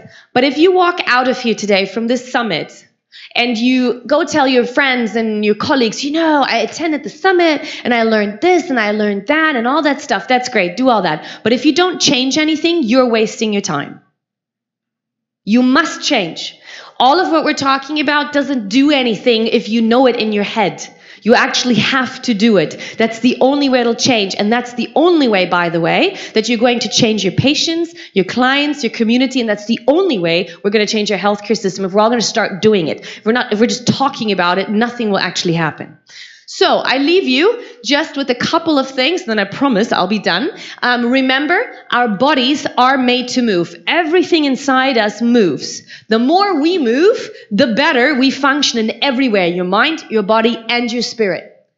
Physical activity is medicine, and I believe physicians should prescribe it, patients should take it. I also believe that we're reaching a point in our society where not prescribing physical activity should possibly be considered patient neglect.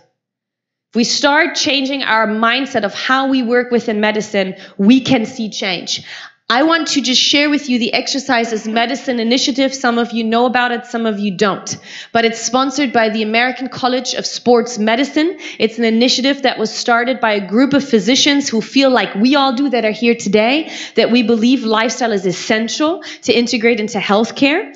And this EIM initiative has gone global, and it is asking healthcare professionals to build meaningful partnerships with fitness and other health professionals to establish a referral system. So when a patient comes to a primary care physician and clearly that physician sees physical activity should be prescribed, they will prescribe it, and with it, they'll refer that person to their partner in the fitness profession that knows what they're doing. This EIM initiative has created a credential for fitness professionals to work with healthcare professionals. And I'm very honored because I was one of their first cohort to get this credential, and so I feel very passionate about making sure that all healthcare people start thinking about these things exist. If you want to be a better physician, start partnering with the right people, start implementing that into your practice. And through this, and I'll show you, there's a website that you can go to. This is the website, just Google it, exercisesmedicine.org, and they have free resources for all physicians, doctors, flyers, handouts, resources. There's all that stuff for you to download so that you can take advantage of these resources to implement exercise as medicine and physical activity as medicine. So we don't have time for questions, I don't think, but I'll be around throughout the day. I just want you to remember the very last thing. Physical activity is one of the keys to live life to the fullest, which is what I believe we're all striving for. And I want to challenge you, what are you going to do about it today personally? And what are you going to do about it professionally? And I hope that you can change, and I'm here as your resource. If you want to get in touch, that's my website. You can contact me there, and I would love to partner with you and encourage you in your journey. So move more and sit less. Thank you.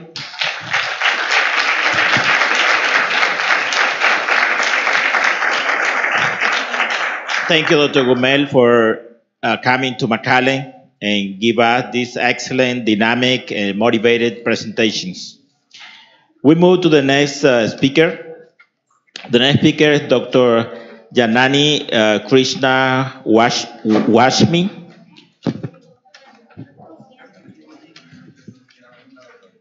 Dr. Janina is a program director, preventive medicine at the residency program at UTRGV, Dr. Hospital Renaissance. She's going to be giving us this excellent presentation named Community Engaged Lifestyle Medicine, a model for promoting health equity and preventive medicine.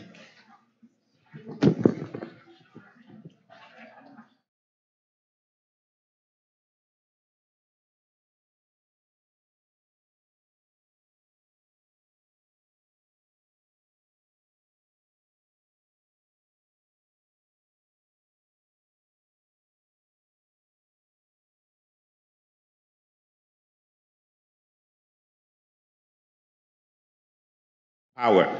What counts is that you put in practice in your life, put in practice in your teachings. So this is a movement that is growing. We need to change what we have been doing, and the only way that we are able to do it is by getting new information. That's how we're able to change. Thank you. Doctor? Thank you very much. And I second the previous speaker. If anyone wants to stand up, move around, it's a long day and we don't really get a lot of natural light. So I completely encourage that, sitting, standing, do whatever you need to do. So in my talk, it's going to be a little bit big picture because I think by now we are all pretty convinced about the power of lifestyle medicine. Maybe some of us are motivated to make changes in our life. I will be touching on that a little bit just as a refresher because maybe some of you have not been here all day. But I'll go pretty quickly because I know we've had experts actually hone those points in. But what I'd really like to talk about is the movement of lifestyle medicine in our community. So, and this is something that drew me here personally from Los Angeles 2 years ago. To an adventure that I have now embraced. And I think one of the things that I've learned in my time here is that this is not a community that's only defined by disease. And we often see that and I can say as an outsider, reading about McAllen, reading about the Rio Grande Valley, we see these grave statistics. We see really terrible things about the future of our children. Unfortunately, some of those statistics are in my slides. But what we miss is the real power and the spirit and the family values and the culture of this very unique region. Here we have, I've personally worked with some of the most motivated and upbeat patients who are going through very severe stress, but are yet able to really have a positive attitude and really want to work on this journey together. And so what I really want to talk about is how can we start to put the Rio Grande Valley on the map in a way that is no longer about the disease, but as a transformation. And I know people like Dr. Cooper are really breaking ground by delivering top quality lifestyle medicine in our region for the very first time. So you may be wondering a little bit, who am I and what are my qualifications? And I know you heard a little bit about it, but I am coming at this, I'm a physician who is trained in internal medicine, so regular primary care, and I did a lot of training in hospitals out in San Francisco, and I also am a preventive medicine physician. So there's not a lot of us in the nation. We're pretty few and far between. Dr. Deisinger is one esteemed preventive medicine physician.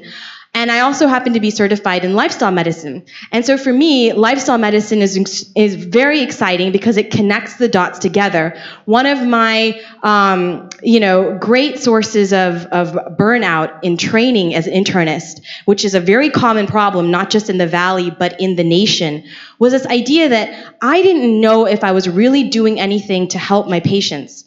It felt like the same people were coming back, and I also felt that what I had the time to do in this clinical setting, I would tell them to eat healthy and exercise, but they were dealing with, budget issues, family worries, and how could I put it all together? And for me, lifestyle medicine is the first field in combination with the other two that has really given me the inspiration, knowledge, and foundation for how to connect all these dots together. So I'm going to go faster through the things we've already covered in today's talk, but I'm going to start, let's see if this works. And I'm sorry about the wrong date. I don't think this is advancing. Oh, there we go. It's a down button. Okay, so this is in a nutshell what I learned. I learned this while studying my master's of public health while doing my residency in preventive medicine. And this was the first time that I really understood, wow, these patterns of disease are absolutely preventable. Why is it that Hispanics have a twice as much of a risk of dying from diabetes? Or why is it that African Americans have a higher prevalence of high blood pressure? Why is it that low-income people suffer more from preventable chronic disease? And all of these things, it's not, in medical school, they were sort of beginning to tell us that maybe there's a gene that's only found in maybe African American or more expressed in African American populations for blood pressure. But a lot of the science now tells us that's not the case. The environment is much more important of a factor in expressing genes than your ethnicity or your race. This is what drew me to come to the Valley, because when we look at the nation and we look at where disease is concentrated, we have some of the highest incidence and prevalence of these diseases, and you've heard the statistics from others. And so that's what drew me to come down here. I'm not from the Valley, so I want to capture the words of someone who was born and brought up here and actually testified before the Texas legislature, a pre-medical student from formerly, UTRGV was formerly known as UTPA, and he mentioned that the people who are under the poverty line, they're afraid to get health care, they're afraid to go to a doctor. And I highlighted all the points, we cannot have that, because I am in full agreement. And I would venture to say that you are in full agreement because you're sitting here right now and you're part of a new movement and a new force in the Valley that's looking to change this reality. Because I'm sure, as you've known from all of our speakers here, it's not just the subject, it's not just the facts and the figures, but it's also how you express them. Lifestyle medicine physicians, when I first entered the American College of Lifestyle Medicine, I felt like I had found a family, because here were physicians who were so passionate. I used to joke when we went to the conference, and every talk seemed like a TED Talk, because there was inspiration, there was passion, people loved doing what they were doing, and this translated to their care for patients. They started to build trust with patients. Patients kept in touch with them. Instead of not showing up to appointments, they would count on their doctor. And that's, to me, what the traditional model of being a physician or a healthcare professional is. It's about building trust with your patients. Going backward. So this is summarizing kind of what I said earlier. Yes, we have a lot of issues in the Valley.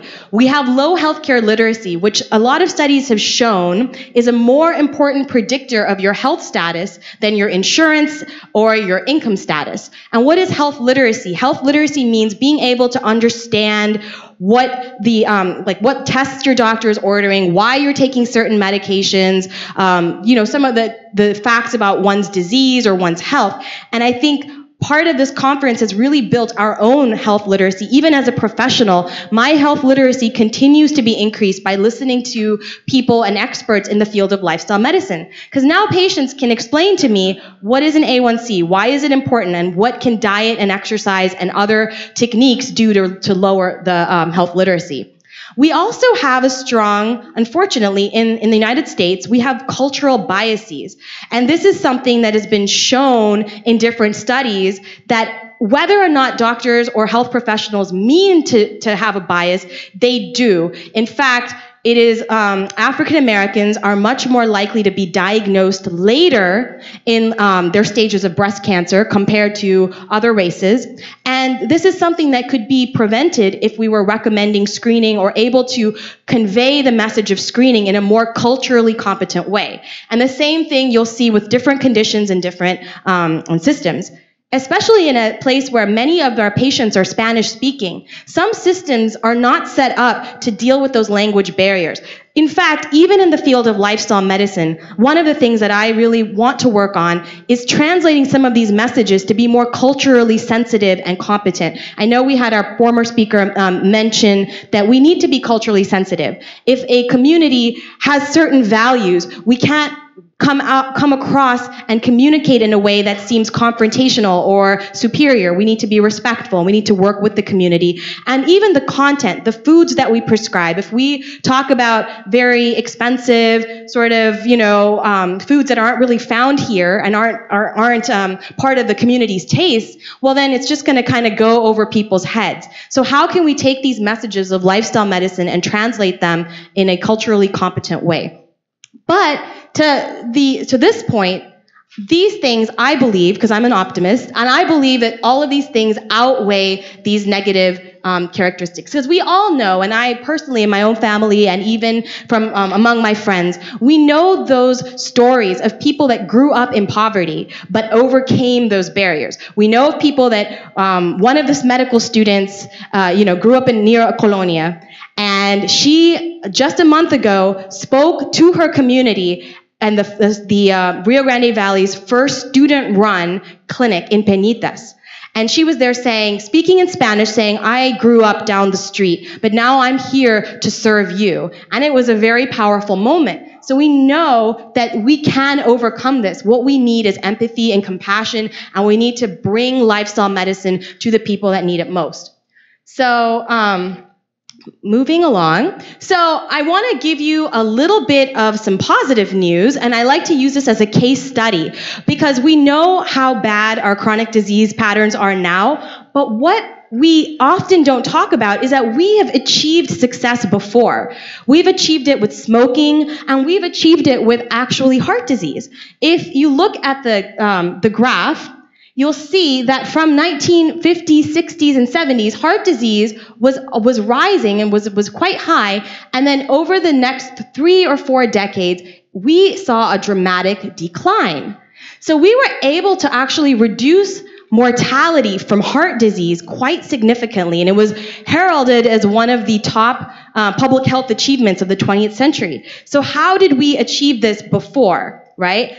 And so I always ask the question, how many of you think that this decline happened because of our advancements in treatment, like cardiac procedures, removing the blockages with stents, medications like statins and other things? How many of you think the treatment was the main reason for this decline? I mean, it seems reasonable. We had a lot of advancements in the 70s. We started to do cardiac bypass. We did cardiac catheterizations. How many of you think prevention played a role in this? I know I'm a preventive medicine physician, so you're probably guessing that that's what it is. And the truth is, it's actually a story of, it's actually a story of both. There was a study that broke down the fraction of this decline that occurred because of prevention and the fraction of decline that occurred because of treatment. It's called the impact model. And they found that 47% of the decline happened because of prevention. And that is lowering cholesterol through diet, before statins, stopping smoking, that's a big one. And changing activity. So those things help to reduce mortality. And then the other 43% was 43% was actual treatment, which is the statins and the drugs and all of those things. So they go hand in hand. And I think as lifestyle medicine practitioners, we're not here to say that drugs are bad and you can never take drugs to treat diseases, because in many cases you do need those. But without the prevention and without the lifestyle, you're not going to get this kind of population health decline. Now, one of the things that graph doesn't show, however, is that the risk factor reduction efforts did not occur equally in the United States among ethnic groups. So and income groups. So what you ended up seeing was that, yes, cholesterol went down, but it dropped the most in people in the highest socioeconomic status, but it actually increased in people on the lowest income level. And the gap between smoking prevalence and diabetes actually widened. Diabetes incidence and prevalence increased most in people with lowest socioeconomic status, and the same patterns for sedentary behavior. This just goes to show what we are experiencing in the Rio Grande Valley. Unfortunately, we happen to be one of the lowest per capita income regions in the United States, but that is mirroring in the rates and incidence of our disease. And in fact, even when you look at Texas, the state of Texas, this area experiences significant disparities in health and well-being, and it's the same pattern that we saw nationally. So, what do we do about this problem? As a preventive medicine physician, a lot of people come up to me and they're really excited and they're really wonderful people and they say, let's start a screening, let's screen for diabetes, let's do this. And these are all really great things to do. The problem is, what do we do next? You can screen someone for disease, but that's not going to help them change their behavior necessarily. All that you may end up doing is letting them know that they have the disease, which can cause fear and cause anxiety because they now face a lifetime of bills and they don't know where to go to seek care. And there's a long waiting list at most of the clinics. And these are the stories that I hear. And it's really well-meaning. But if we want to change health in the Rio Grande Valley, we need to move beyond screening. We need to look at population-wide, and CVD is cardiovascular disease, but this applies to any chronic condition. We need to look at population-wide prevention. And I'm going to describe a little bit, by the time this talk is over, what that really means.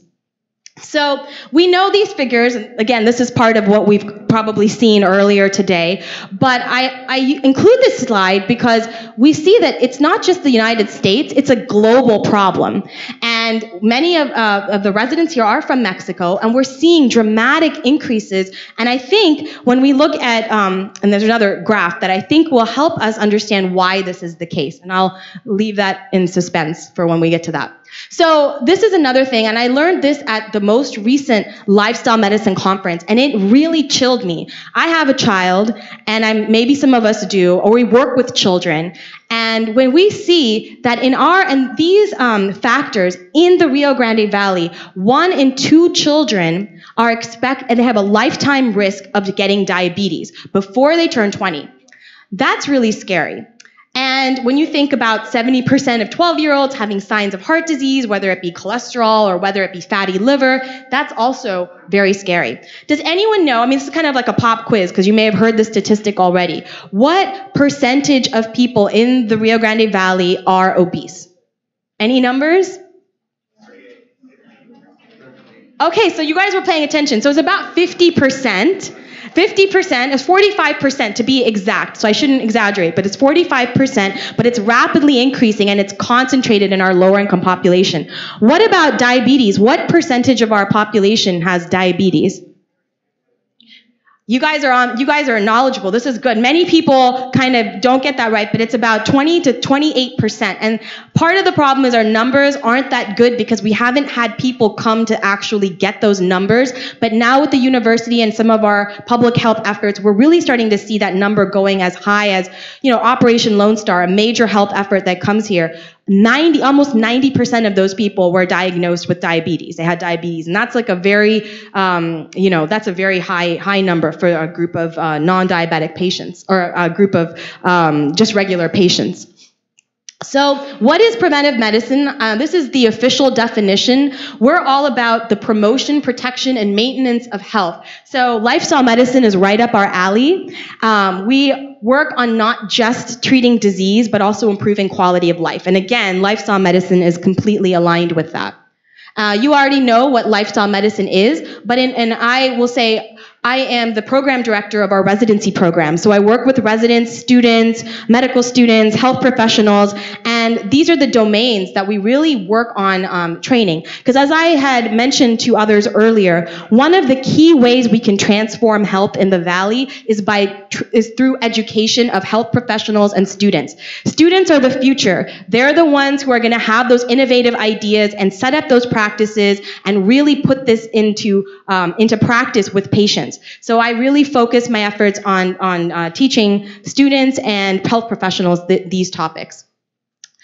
Okay, how many of you think, by now you've heard a lot of talks, so let's see if you guys get this right. Lifestyle medicine is proven to reverse which of the following conditions? Prediabetes, how many say yes? Yes, that is a very famous trial that showed that pre-diabetics with lifestyle changes had actually better outcomes than those that had metformin. How about advanced heart disease? Advanced. Yes? Okay, so most people shake their heads, but you guys know that, in fact, those patients that were written off by doctors in terms of maybe having 6 months to live, not being able to walk to the end of the room without getting out of breath, within 6 weeks of a plant-based, low-fat diet, were able to substantially improve their quality of life. I just say that even if you've heard it again, because that is amazing. I don't think we have any treatment like that in internal medicine that can have those kinds of outcomes with actual shrinking of the blockages in the heart. And prostate cancer? Yes, so that was Dean Ornish's study that looked at the low-fat diet and some kinds of prostate cancer and showed a reversal of disease. So this answer you already know, and the answer is, of course, all of these. So I always, for some people, as was mentioned, we think lifestyle medicine is good for weight loss, and that's what people are really excited about. They want to lose weight. But what ends up happening is, I had a patient come and ask me, do you think lifestyle medicine can help with depression? Or do you think it can help me with my arthritis? Or do you think it can help prevent, my father's got early stages of Alzheimer's. Can it help prevent some of his, decline from Alzheimer's? And the answer is absolutely yes. Food is essential to all these functions in our body, and we can change the inflammation, and we can change all kinds of factors through what we eat. So again, this is more of a summary from what we've learned before, so I'm going to go through this quickly. But by now, you should know that these factors are very high proportion of risks for heart attack. They form a very high proportion of that. And I also want to emphasize, because that's something that I've learned here, especially, is that the mental health is also something that's covered by lifestyle medicine. It's not just the diet and exercise, which are key, but we also talk about emotional wellness. And especially in the Valley, no matter what the income is, no matter what the social situation is, we can find ways to build emotional wellness. It seems challenging, but I believe that we can. And you know these 6 changes by now: stopping smoking, ideal weight and waist size, 150 minutes a week of moderate exercise, 5 servings of fruits and vegetables a day, and a 50% reduction in cholesterol. And by now you've gotten, all of the details on that from our previous speakers. And this is what I train residents in, and usually they come to our program and they don't know that these things can have such a powerful impact. So the lifestyle risk factors, I mentioned this before, but we know that heart disease, cancer, and chronic lung disease are the top 3 leading causes of death in the United States. However, there was recently a study done that looked at the actual causes of death, meaning the behavioral causes of death. And yes, these are the conditions, but it turns out they're actually just symptoms of some underlying behaviors. So the actual causes of death are tobacco use, diet and activity, and alcohol abuse. So those are the actual leading causes of death, all of which are lifestyle oriented. So if nothing else, the summit is drumming into your heads the very important role of lifestyle, and not just in individual patients, but this is our nation. This is our nation's sustainability. This is our healthcare spending, as you'll see, because these 3 behaviors contribute to a lot of healthcare waste, over $400 billion a year estimated. And so that's significant. A former president once said the biggest threat to our national security isn't terrorism, it's actually our healthcare spending. So I don't know if you know which president I'm talking about, but that was a quote that resonated a lot with me, because if you look at healthcare spending and you look at the trends, it's something that lifestyle medicine has the power to really help. I put this slide up. By now you should know. A lot of patients come and tell me, I have genes. I know I have genes because everybody in my family has this disease. Genes are obviously extremely essential for expressing who we are. But what we don't learn enough in medical school and our training is that lifestyle is actually a greater determinant of health than the genes. And of course, we know biologically that even if you have a gene, it does not mean that you're going to express that gene, right? Your environment is absolutely essential. If you have a family history of diabetes and you take that effort to eat healthy and exercise and to live a stress-managed life, chances are very low that you will express that gene. And so this was a really interesting study that corroborated what I just said. It was done out of California and Contra Costa County. It made waves because the tagline of this article was, a person's zip code is more predictive of health than the genetic code. And if you really take a moment to think about that, that's pretty amazing that a zip code could be more predictive. And what they found was it was a gradient. So lower income zip codes had a much higher prevalence and incidence of death, premature death from heart disease. They had more different types of chronic disease and just earlier death overall. And as the income levels increased, you started to see a stepwise increase in lifespan and quality of life. And it's not just in Contra Costa County. Studies have now been done. I had lots of slides on this, but for sake of time, and I didn't want to geek out too much on it, you will see that across the country, you'll see that there's trends with median house value and blood pressure and all kinds of amazing things that researchers have shown that our environment makes a big difference in our health. And we know why. We had a speaker talk about how environment, our friends, all of that affects our behaviors and affects our health. But there's also the availability of fresh foods. Many of my patients may live in areas where in Peñitas, the closest grocery store is 13 miles away.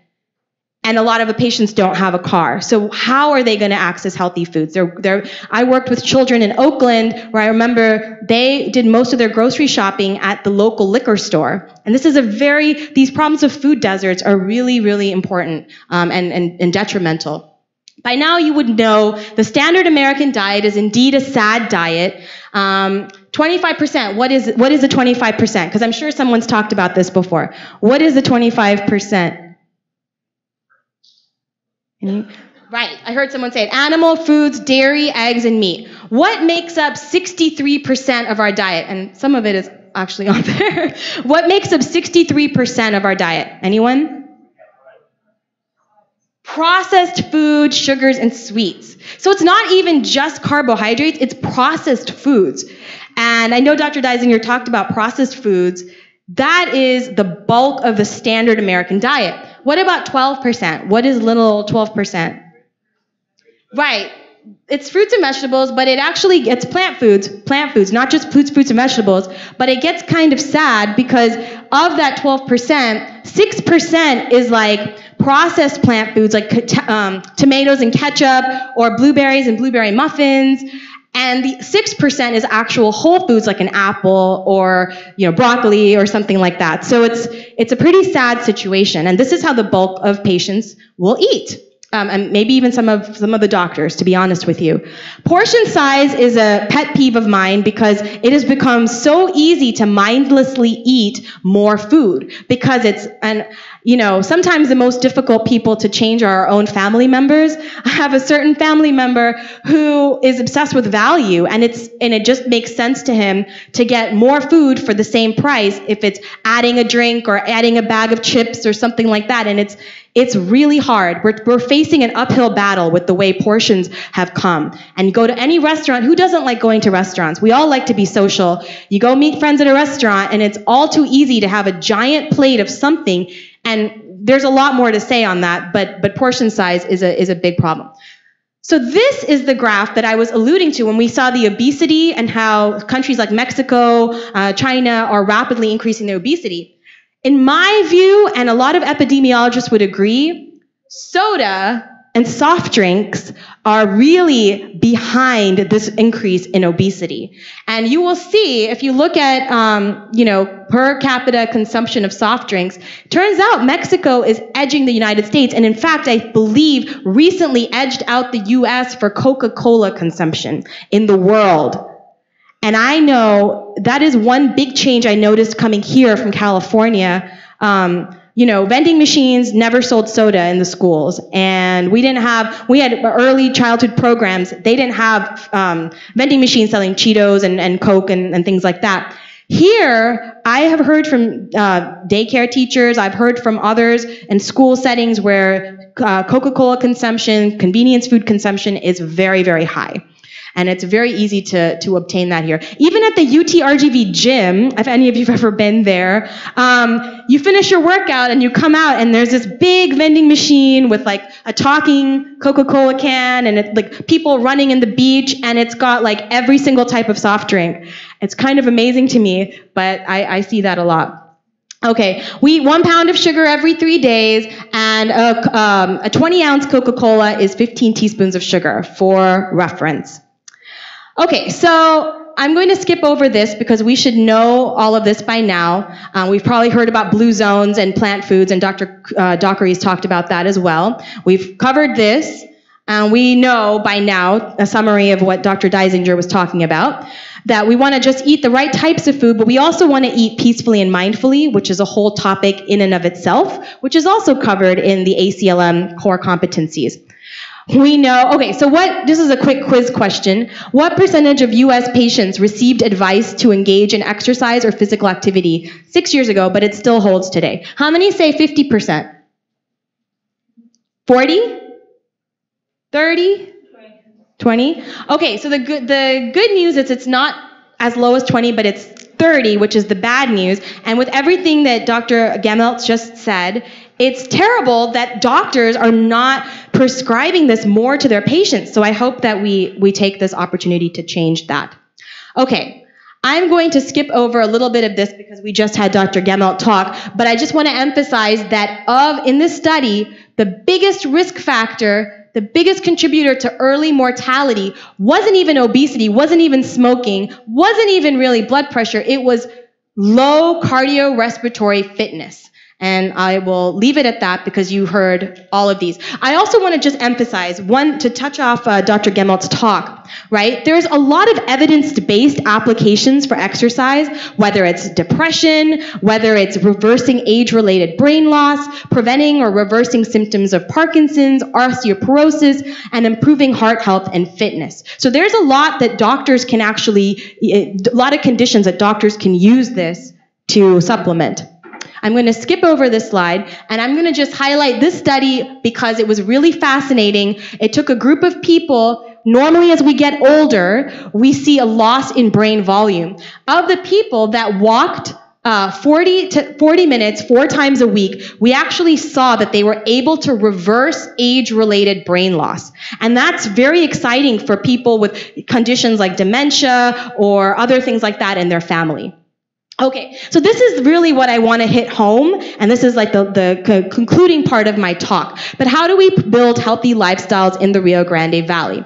Well, in order to turn the tap-off disease, I bet when I ask this question to people, we often hear the answer, yes, I kind of heard that it worked. I heard something from my physician, but I didn't really get it, or it was like a mention to eat healthy or exercise, or most commonly, my physician told me I needed to lose weight.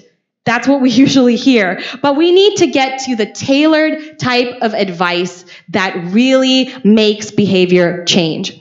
I also asked this question to my residents, and a lot of people don't think it really makes a difference if the doctor says something. And I can understand why.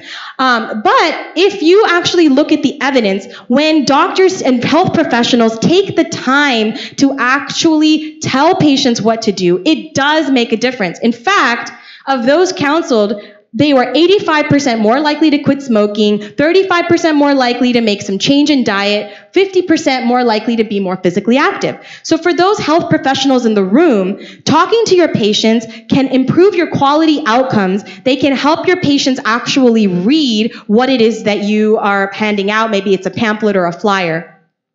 I want to also highlight this amazing study because it also shows that lifestyle medicine counseling, even in the busiest of clinical practices, can make a difference. This was a study of 30,000 patients with diabetes. It was a chart review, and we all know for diabetes, we have a goal blood sugar, we have a goal cholesterol, and we have a goal blood pressure. And this study looked at how frequently physicians engaged in lifestyle counseling. And it could have been something as simple as how to lose weight or eat healthy or quit smoking. They found that when that counseling happened less than once every 6 months, the time to reach these goals was about 2 years, right? 24.7, 22.7. For blood pressure, it was about 6 months or half a year. Now, when that counseling increased to once a month, the time to reach those goals decreased dramatically. You're talking about 2 years versus 4 months. And I know those practitioners in the room like Dr. Dockery or Dr. Deisinger can vouch for this. When patients are frequently engaged in lifestyle counseling, you start to see those numbers go down, you start to see those drugs come down, you start to see a lot of positive change. Okay, so the other point I'm going to make is that in order to build a healthy community, we need to go outside the medical setting. And this is the model that we employ in our program. So I mentioned in the beginning of our talk, we want to create a movement in the Rio Grande Valley for lifestyle medicine. Well, we're not going to be able to do that by sitting in our clinic alone and just seeing patients. We need to work together and we need to work with each other. And that's how we use lifestyle medicine with this idea of community engagement, partnerships to build locally relevant solutions. And this is what we practice, this field of community engaged lifestyle medicine is what we practice in our residency program and are hoping to work with others like you to spread among residents of the Rio Grande Valley. We work with patients, we see the community as our hospital, we have a unique potential to help harried primary care physicians who are burned out and are seeing too many patients, and we train physicians. We're first and foremost a training program. Community engagement basically means being able to have patients as your partner, so you're not preaching to people, but you're actually working with them. You're taking them from where they are, and you're there to help facilitate change. That's the basic concept of community engagement. I'm going to skip over this slide because it has to do with graduate medical education. One point that I will highlight here is that this is key to change the culture of medicine in the Valley, because only when we train professionals in these techniques of lifestyle medicine, in these settings, in underserved settings, the professionals will be more likely to stay and they'll be more likely to practice these evidence-based techniques. And that's why the School of Medicine, I believe, is a very important asset to our community. Our residency program, we're an accredited training program. We are the first community-engaged preventive medicine residency built on the core competencies, and competencies disappeared.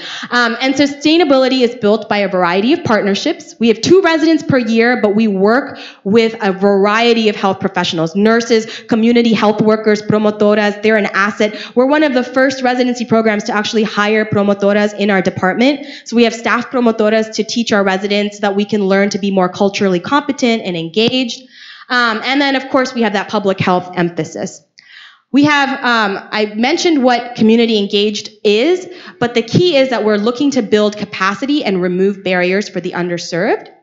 We have a community academic partnership, which, as I mentioned earlier, is aiming to lessen workload for the PCP. We're not looking to steal patients, but we're looking to work and improve those outcomes and access high-quality research. And our entire goal is to promote lifestyle medicine in underserved settings. That's our entire goal. We have many different partners, which I have a scattering of here, but the local county health department, Doctors Hospital, Hope Clinic, etc.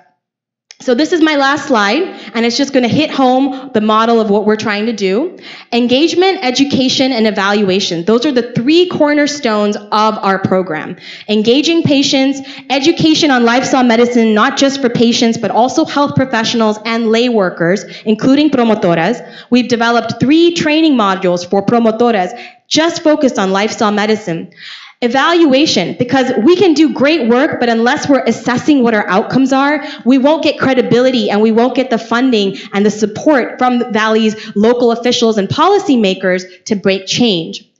We have clinical care, which is key. We have the interdisciplinary team, which is culturally responsive. But we also tie that to community care. We make grocery store consults at HEB. We've developed a partnership with HEB in Alamo and some of the lower income zip codes where we can work with patients to actually do grocery store tours and help them shop on a budget and do nutrition consults in grocery stores. We have presence in schools. We recently taught a class in the McAllen ISD. So there's lots of things we do in the community and working with our local county of public health. So we want to coordinate that care so that patients are seen in the clinic, but then they get their support, whether it's in a grocery store, whether it's, at a home or site visit, or a group visit in a church, or things like that. We want to have that continuity of care. Ultimately, we have a system to monitor and evaluate our outcomes, engage and develop our staff. We will build healthcare value and quality, provider skills and knowledge, building community capacity, environmental improvements, and ultimately leading to health equity, health literacy, and healthy lifestyle, and ultimately improving community health. We will have a publication in the American Journal of Preventive Medicine that's coming out next month that describes the model of our residency program. But in order for us to be successful, we absolutely need your support. And that's not financial support, although that's great, but we need that personal connection, and we need sites to be part of, and we would love to work with you. So if you have any ideas or suggestions, we are very humble and open to change. So I value your time, and I hope this has been useful and informative. And thank you again, Dr. Cooper, for this opportunity.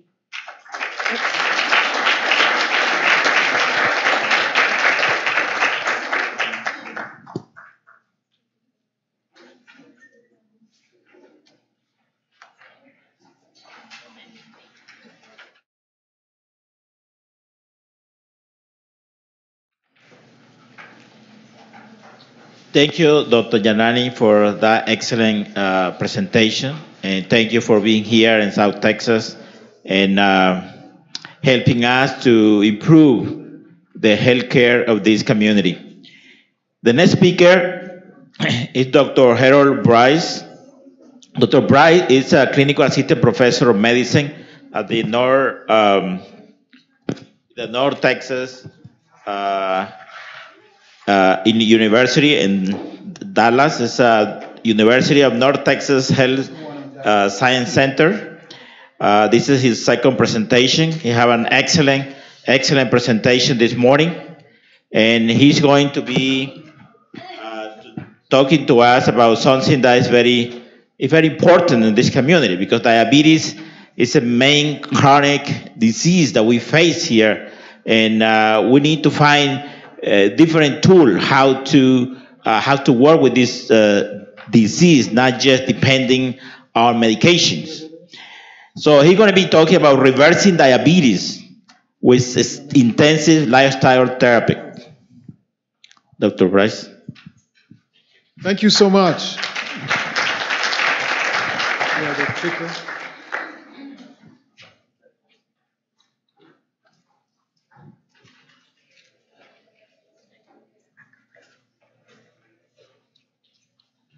Thank you. Now they've asked me to do a talk that is very, very difficult, talking about reversing diabetes. How many of you know someone with diabetes? How many of you know somebody with diabetes that went away? Oh, wow. So it's not so rare then. You've heard of the term reversing diabetes before. How many of you would like to help somebody to get rid of their diabetes? Okay, so maybe we can talk. So, reversing diabetes with intensive lifestyle therapeutics. Again, I have no financial obligations. I am indeed an ambassador of another country. That's the only disclosure that I have. And what we're going to be doing, by the way, I'm supposed to be timing myself because I have to walk out of here at 4 o'clock.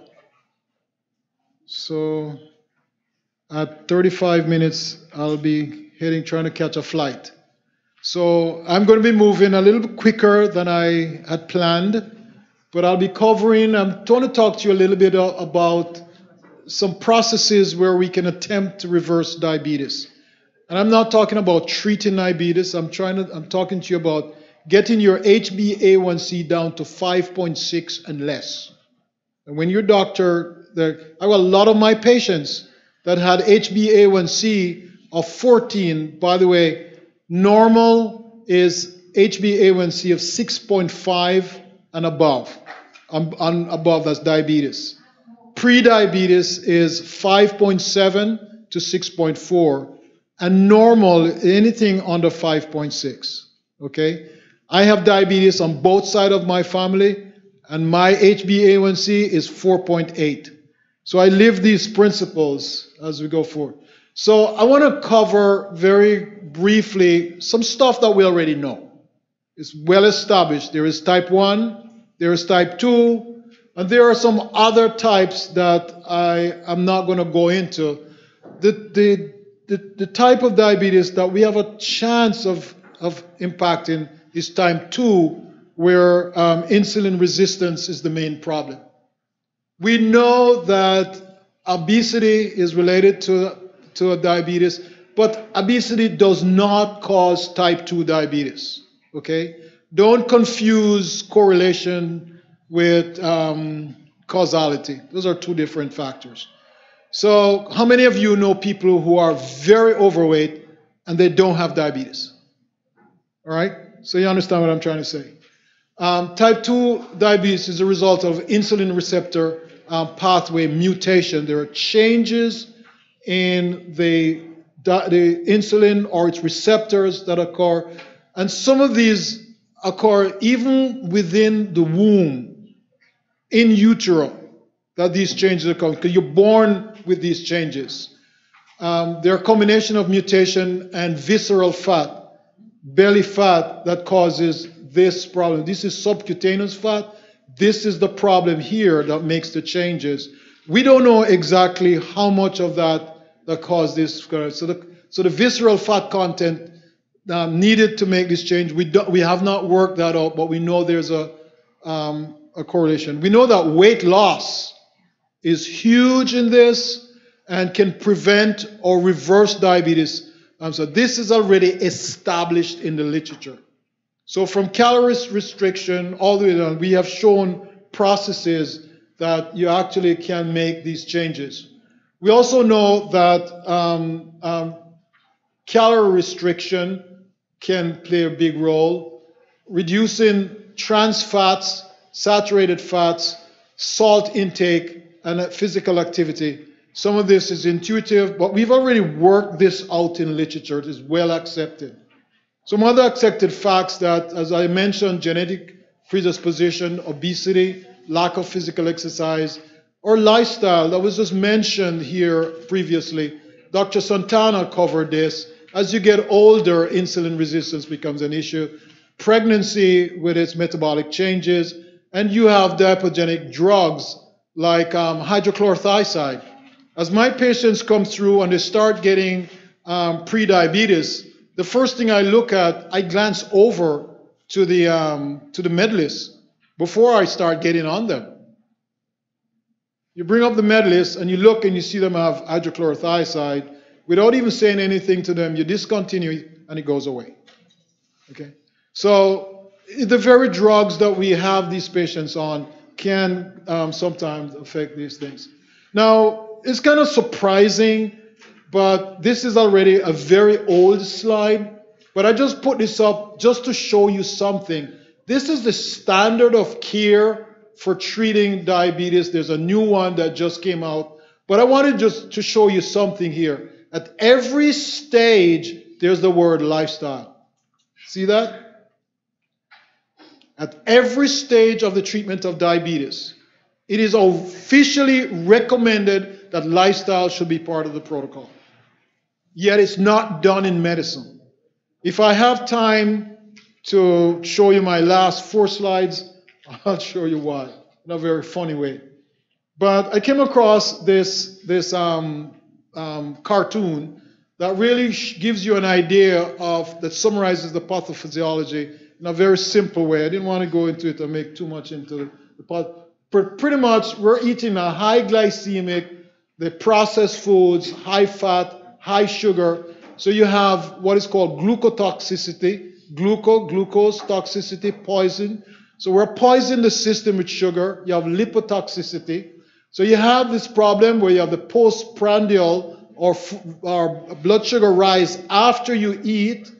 This hits the system, you have a counter-regulation monitoring system where you're trying your best to, you have this blood sugar rise, and from this blood sugar rise, you have the insulin taking off to affect it. So you have this crash, and as you have this crash, the body goes into a mechanism for the stress to bring back up the blood sugar. And this goes on dozens of times every day for a lot of people.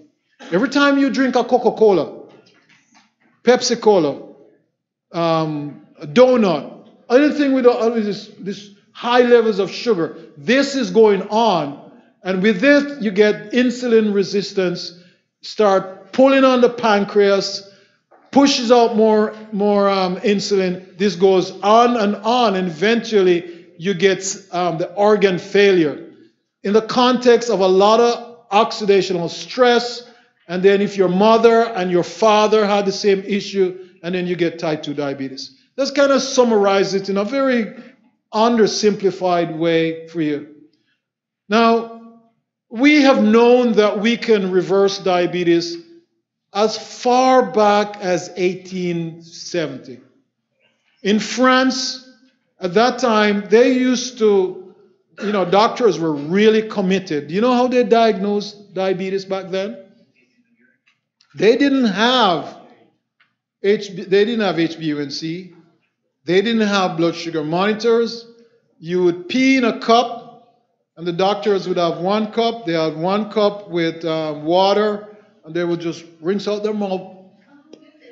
And then they would take the urine, and they would taste it.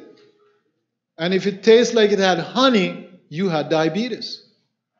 It turned out they had a seizure around France, and there, with that experience, food was highly rationed. And the doctors are way back then noticed when they tasted the urine, the diabetes went away. As far back as that. And so when we look in the early days of bariatric surgery, when you had the surgery of people with diabetes, you start noticing that all these medicines, the metformins, the sulfonamines, all of these medicines, they start by 3 months out, most of them are coming off their medicine 3 years out. Their use of the medicine tremendously declined. So the bariatric surgeon starts seeing themselves as endocrinologists. They think that they are changing the hormone. So some smart guy started asking the question, well, what if we do the calorie restriction without the surgery? So they take these individuals and they give them 500 calories, and you know what happened? The same thing results.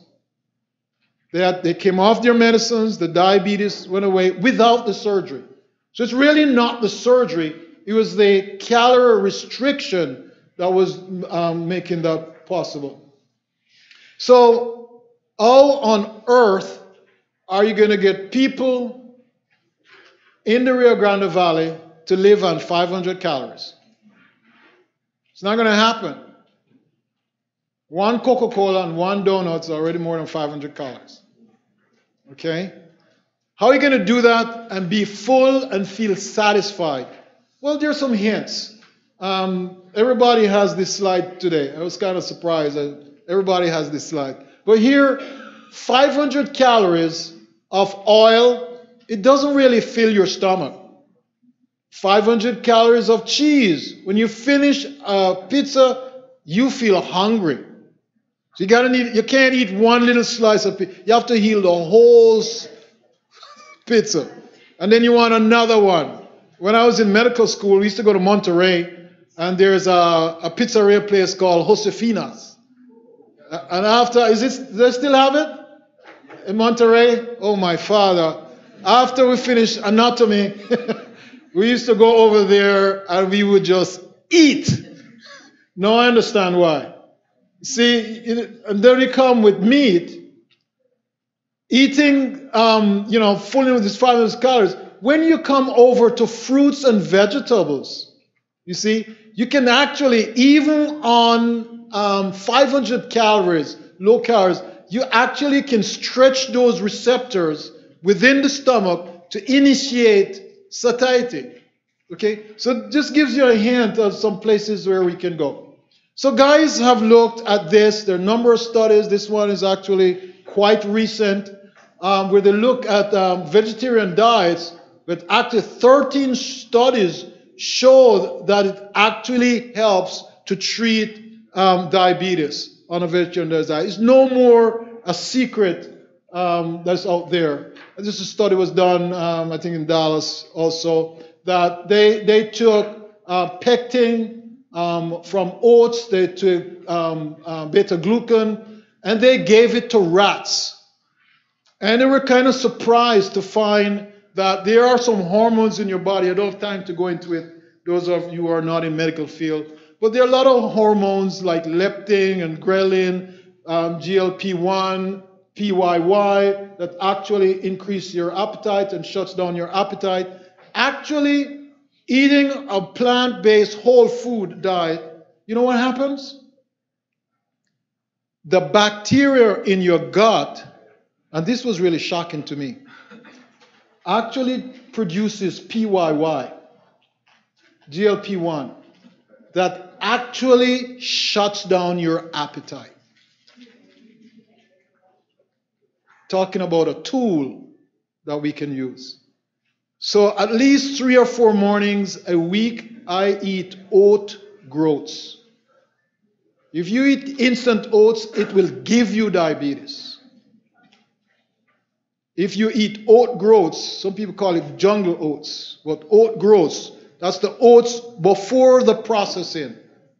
It is now showing some initial data. I mean, this is with rats. Doesn't come over to animal studies yet. But we're seeing there that PYY activity goes up. And they're trying to explain why the vegetarian diet is so effective.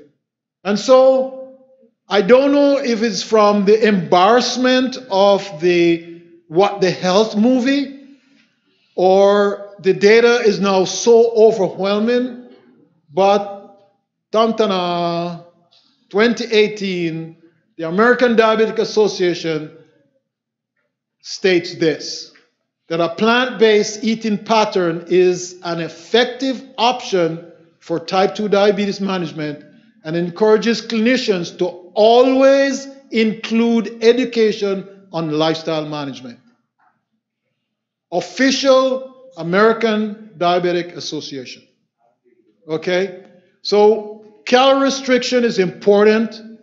The best way that I can think of being able to get under 1,200 calories that can make you full, that actually reverse your diabetes, is through a plant-based whole food, not vegetarian, not vegan. By the way, Pepsi Cola is vegan. Donuts, vegan. I'm talking about plant-based whole food. Are we together here? All right. So this here was actually presented to the Senate when they were debating on the Affordable Care Act. But even back then, weight loss was presented as one of the issues that we must address as we attempt to reverse diabetes. So people who lost more than 20% of their initial weight loss are 2 to 3 times more likely to get off their insulin, get off their diabetes medicines, okay, compared with people who did not. So weight loss is another issue that you have to address as we put in another dime in it. The next thing, and I'm glad this slide was very early. Let me check on my time here. I'm glad that I put this slide in early because I want you to, if you get nothing out of this talk, you must know about GLUT4 transporter. There's a whole systems, and the one I want you to get on is GLUT4 and diabetes. And in this study, okay, it was shown that the skeletal muscle from patients with type 2 diabetes responded normally to an acute exercise bout in terms of increased GLUT4 mRNA expression. What this means is, one of the things that's affected with diabetes is insulin resistance. One of the things that's important for insulin resistance, the function and cooperation with GLUT4 transporter. However, one thing that remains intact for the individual with diabetes is that when you move, GLUT4 transporter still works. And you have that mechanism, even if your insulin is not working, to get glucose into the cells and bring down your level. I have a very, I'm tempted not to tell many stories, but a lady called me one night. It wasn't even my patient. Dr. Bryce, are you covering for Dr. Davenport? I said, yes. My blood sugar is 800, and I thought I should call in. So I said, how much insulin are you taking? Well, I don't have any insulin. I just have 2 medicines, metformin and glipizide. So I said, okay, please call 911 and go to the hospital. I'm not going to any hospital. Okay, do you have any family members who can take you to the hospital? No, I don't have any family members, and I'm not waking them up. This is 2 o'clock in the morning. So I said, okay, you have to go to the hospital. What's your address? I'm not telling you the address. You want to call the police? So I said, no. She said, Dr. Bryce, I hear you're very smart. There must be something you can tell me to do. I'm not going to the hospital. This is an elderly lady. You know, we get them. So I said, okay, I want you to walk around the room for an hour. Just walk around for an hour and call me back at 3 o'clock. Now, I was afraid that I would sleep through this thing. I was just trying to make time and pull out. The only thing I could think of is GLUT4 transporter. So I wanted to get to bed. So around 2:30, I decided to call her back. I couldn't wait for the 3 o'clock because I need to get some sleep. So somewhere around 2:30, 2:40, I called her back. And I said, would you mind checking your blood sugar now and tell me how much it is? She said, I just checked it. And Dr. Bryce, you're really smart. I can see why you're here. A little bit of race involved. But she said, it's now 220. Just by walking around, 40 minutes, 45 minutes walking around, her blood sugar dropped. That's the effect of GLUT4 transporter in it. So as part of our armatorial, to reverse this process, we just have to get physical activity, has to be a big part of it.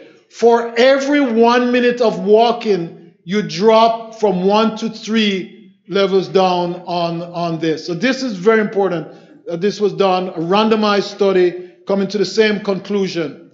All right, so we talked about calorie restriction, plant-based, whole food, the best thing. We talked about GLUT4 transporter. It is very important that you get this in. The most important time for a diabetic to walk is when?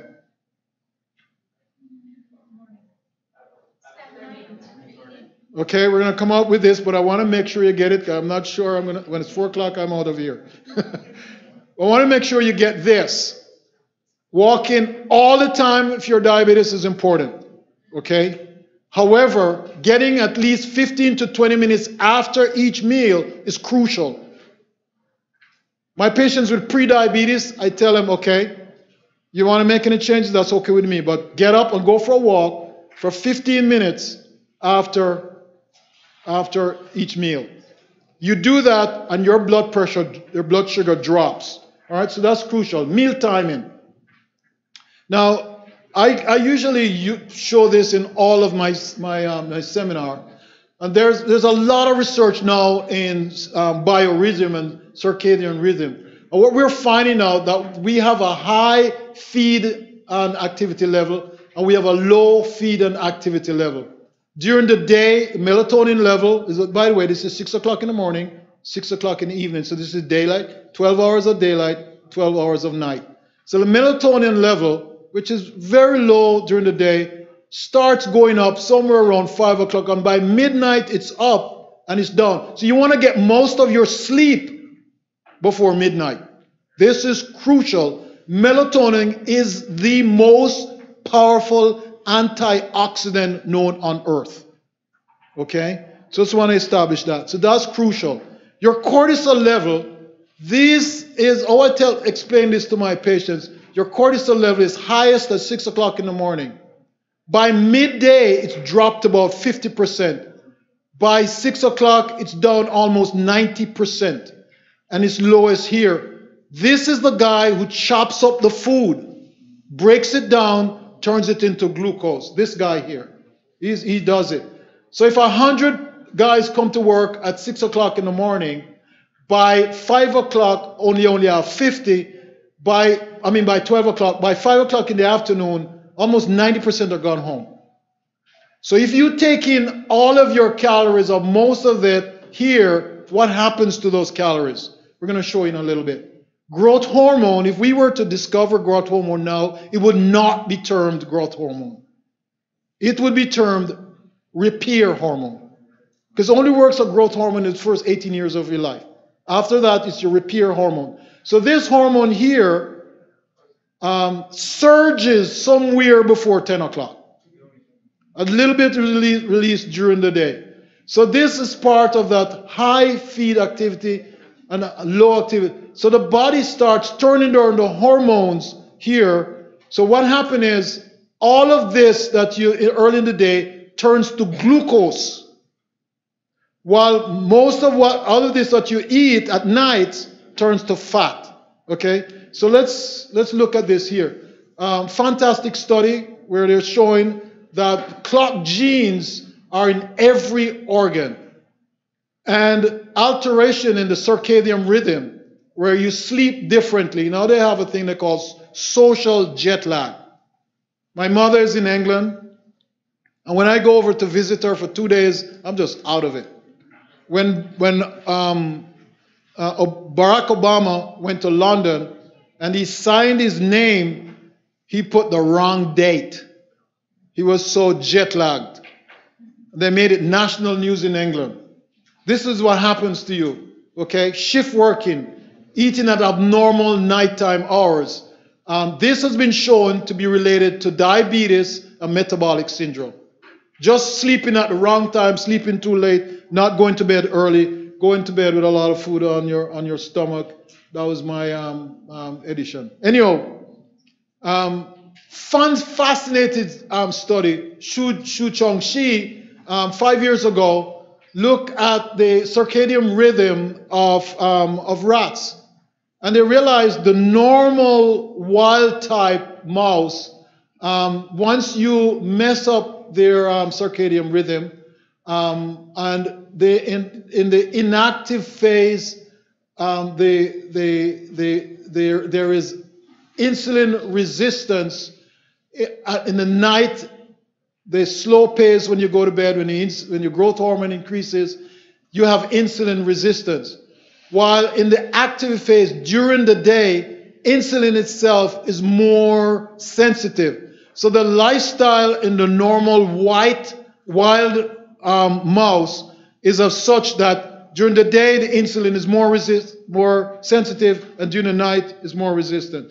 You take the rats and you disturb their pattern by giving them a lot of fat.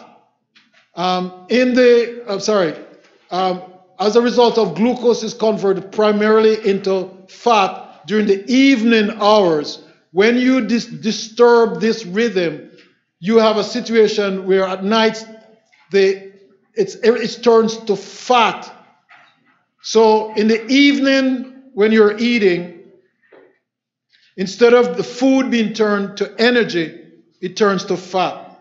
If you want to have an idea of where all the supper that you've been eating all these years, just stand up and look down. So all of this is all the fat collected from eating after 6 o'clock. This is what they're saying here. All right, so in the high-fat diets, they've found out very, very interestingly that not only disturbing the circadian rhythm by having them sleep at different times, but high-fat diets also disrupt the clock. So put somebody on a high-fat diet, and during the day they start making fat by the insulin become resistant. Okay, and this is another reason why the plant-based whole food is so important. So as a result of their insulin cycle defaulted to the inactive phase where they're making fat during the day, this explains why high-fat diets lead to weight gain. Right? So this is very important. I know this is hard to understand, but in conclusion, Shu Konshi, if you missed out on this little part, pick this up. He said this is why it is good to fast every day and not eat anything between dinner and breakfast. So in my patients, they get one prescription: don't eat anything after 5. That's what I tell my patients. And try to get to bed before 10. So that happens, you have less of what you eat, or if just from your circadian rhythm, things turning over to fat, which pushes into your insulin resistance, which causes the diabetes to become a problem. So with patients with diabetes, it involves a lot of work on the part of physicians.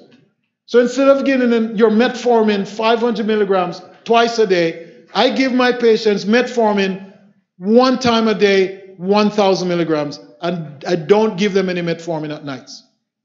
I reduce my levomir to the point where the patient doesn't have to worry about becoming hypoglycemic at 2 o'clock in the morning. And I tell them, don't eat anything after 5. They have what Harvard University calls dinner, breakfast with dessert, where you have your dinner in the morning. This morning, I had the privilege of camping with Dr. Cooper last night. You know what I had for breakfast this morning? Brown rice, half a plate of stew peas, Jamaican style, and about 5 cups of kale lettuce, spinach, tomato, avocado. That's what I had for breakfast this morning. Okay, that's what your breakfast should be like. And then if you don't eat anything after 5, okay, this is the author's summary of this. So you have that every day. You have a session of fasting as you go. Fascinating study again. I was able to find this about meal frequency. A lot of you've heard about these 6 small meals. This was done in Czechoslovakia. The whole country can come together to put on this study. I won't go into the detail of it, but they're trying to get everybody to do 500 calories. And what they did, they did the calorie restriction. And the big question is, should we do that in 6 small meals or should we do it in 2 meals? And when they did that, instead of, this is how I eat. I eat my breakfast between 6 o'clock and 10 o'clock. My lunch between 12 and 16. This is how I live. Here, you're recommended to have 6 small meals throughout the day. Well, they compared both of them to see what happens. What happened with those who are on the 2 meal, they had weight loss, their fasting glucose was better, CPI went down, hepatic fatty content went down, the belly fat started going away, HbA1c, the whole thing just went much better going to 2 meals a day. So Dr. Geisinger talked about 2 meals and a snack. That's going to all the same thing. This is what the literature is going towards. What I try to get my patients to do is once you have a big dinner in the morning, so I don't recommend breakfast, and I don't recommend lunch. Comida en la mañana, comida a mediodía, y nada para cenar. To me, that's the best way to do it as we go. Dinner in the morning, dinner in the afternoon, and nothing at night. All right? Français, parlez-vous français? So the longest living guy, when this was published, 2011, the longest living guy, 114 years of age, he functioned on 2 meals a day. Okay? All right, so let me see how my time is going now. All right, so I have 5 minutes, maybe 10 minutes.